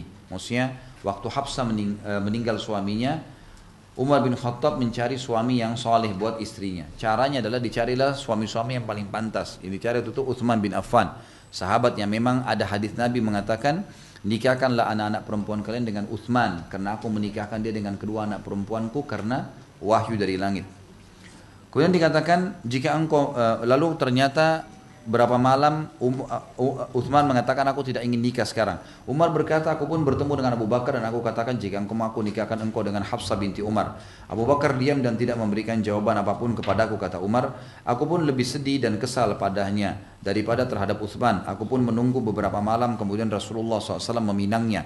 Maka aku pun menikahkannya dengan Nabi SAW. Setelah itu Abu Bakar menemuiku seraya mengatakan, mungkin engkau sedih dan kesal terhadapku ketika engkau menawarkan Hafsah kepadaku, dan aku tidak memberikan jawaban kepadamu. Aku menjawab, kata Umar, iya. Lalu Abu Bakar mengatakan, tidak ada yang menghalangiku untuk memberikan jawaban kepadamu atas penawaranmu. Tapi aku sudah mengetahui bahwa Rasulullah SAW pernah menyebut-nyebut Hafsah. Tentu saja aku tidak mau menyebarkan rahasia Nabi Rasulullah SAW.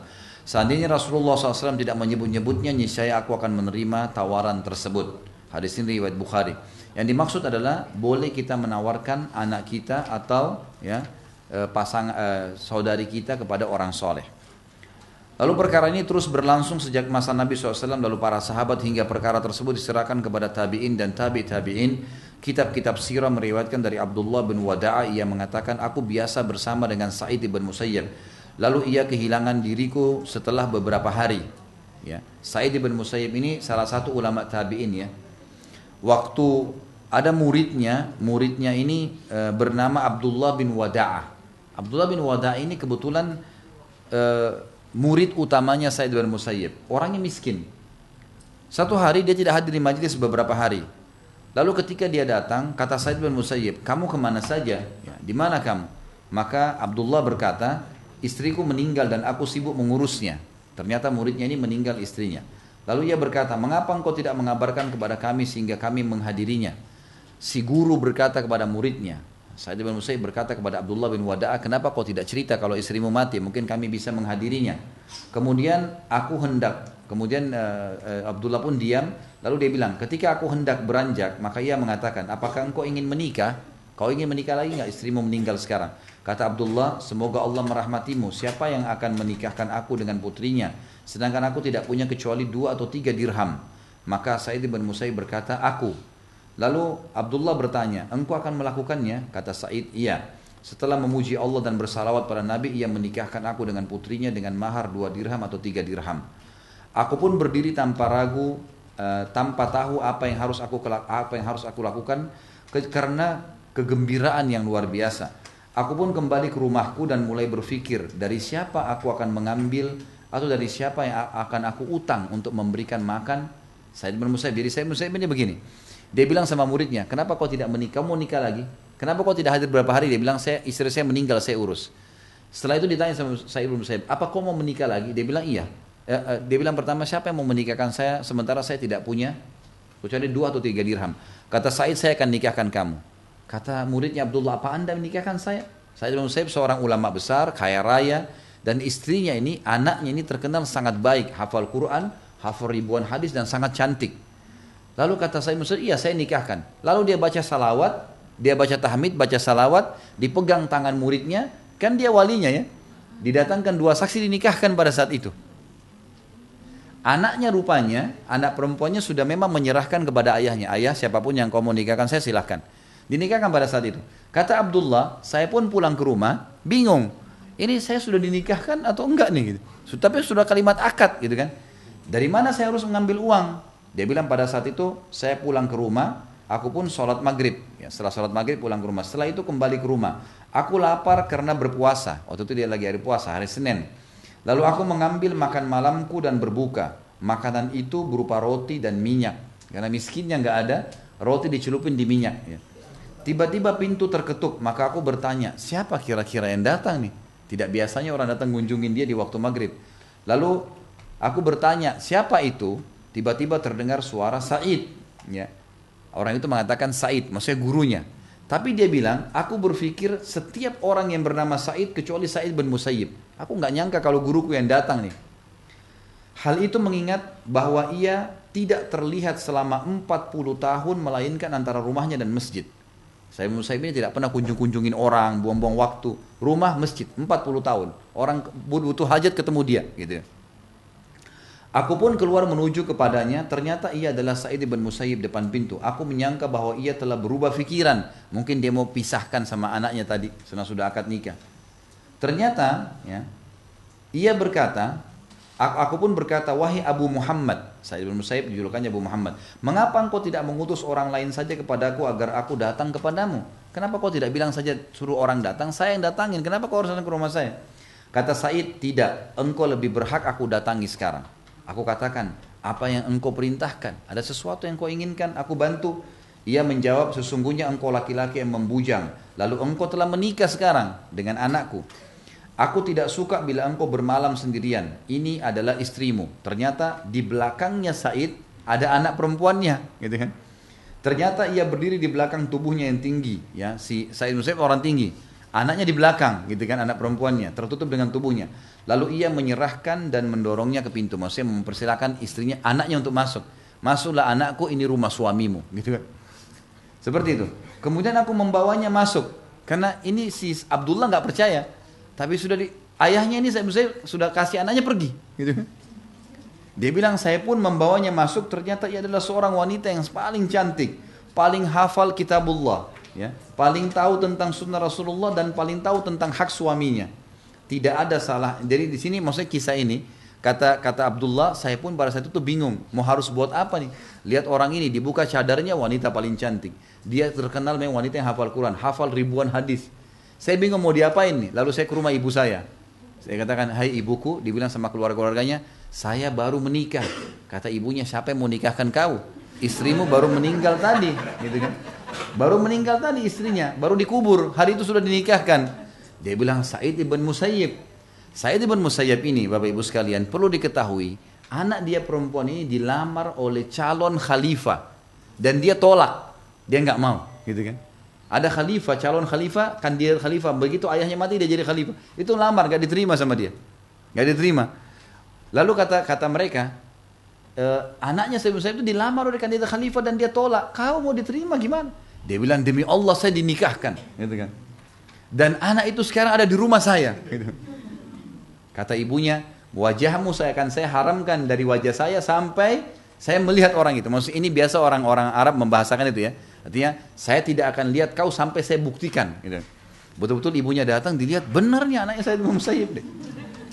Didatangkan perempuan, kata ibunya, jangan kau sentuh wanita ini sampai saya berikan dia yang layak sebagai seorang wanita. Lalu ibunya pinjam uang segala, dirayakan perkawinan tersebut, baru kemudian tinggal. Kata dia, setelah itu saya temukan dia adalah wanita yang paling kecil suaranya, paling bagus hafalannya, gitu kan? Paling kuat imannya, paling bakti sama suaminya. Allah SWT kasih. Tapi saksi bahasan didatangkan kisah ini adalah karena bolehnya seseorang menawarkan anaknya, saudarinya, bahkan dirinya sendiri kalau muslimah kepada orang soleh. Karena itu memang paling layak. Abdullah bin Wada' tadi orang soleh. Maka saya mendahulukan itu. Lalu ditanya dalam akhir kisah, ada satu orang tanya, kenapa anda tolak kandidat khalifah dan kenapa memilih orang miskin? Apa kata dia? Anak saya sudah saya didik hafal Quran, sudah hafal ribuan hadis. Dia sekarang mengajar di kota ini, dia ngajar Al-Quran. Kalau dia pergi ke istana, hidup nanti di istana yang mewah dengan dayang-dayangnya, apakah dia masih ingat Al-Quran? Dia akan ingat hadis-hadis Nabi, lebih baik dia nikah sama orang ini. Karena imannya mau diselamatin gitu. Itu kisahnya. Tapi saksi bahasan yang kita ingin titik beratkan adalah bagaimana seseorang mendahulukan iman pasangan. Penutup bahasan kita, tidak ada salahnya pula seorang wanita menawarkan dirinya kepada laki-laki yang dipandangnya sebagai suami yang soleh untuknya. Jika ia merasa aman dari fitnah aman dari fitnah ya, bukan dia tawarkan diri laki-laki itu fasik, lalu ajak ketemu, lalu ajak berzina, ini enggak benar. Tapi laki-laki yang mukmin, saya menawarkan diri kalau anda mau menikah dengan saya. Sebatas itu. Kalau dia bilang baiklah, saya akan melamar, misal atau saya tidak ada hajat, maka sudah cukup, gitu kan? Sebatas itu santun, jauh dari fitnah. Dan laki-laki itu adalah laki-laki yang saleh dari wara. Wara itu tadi menjaga kesucian diri kepada Allah. Seperti kisah tadi Muhammad bin Sirin. Sebagaimana dilakukan oleh Ummul Mukminin Khadijah radhiyallahu anha yang menawarkan dirinya kepada Nabi SAW. Khadijah menawarkan diri kepada Nabi SAW karena tahu Nabi orang yang saleh. Dari sini kami mengingatkan tentang perlunya kecermatan dalam memilih istri masa depan. Tidak dianjurkan tergesa-gesa dalam memilih istri. Lantas apakah pedoman dan landasan dalam memilih suami atau istri masa depan? Maka dimasukkan sekarang poin setelahnya, landasan memilih suami. Kesimpulannya adalah kalau seseorang ingin menikah, laki-laki ataupun orang tua yang mau membantu anaknya cari jodoh, harusnya mendahulukan agama pasangannya. Allahu a'lam. Mungkin begitu dulu, kita tutup dengan kafaratul majlis. Subhanakallahumma wabihamdika asyhadu an la ilaha illallah astaghfirullah wa atubu ilaih. Wassalamualaikum warahmatullahi wabarakatuh.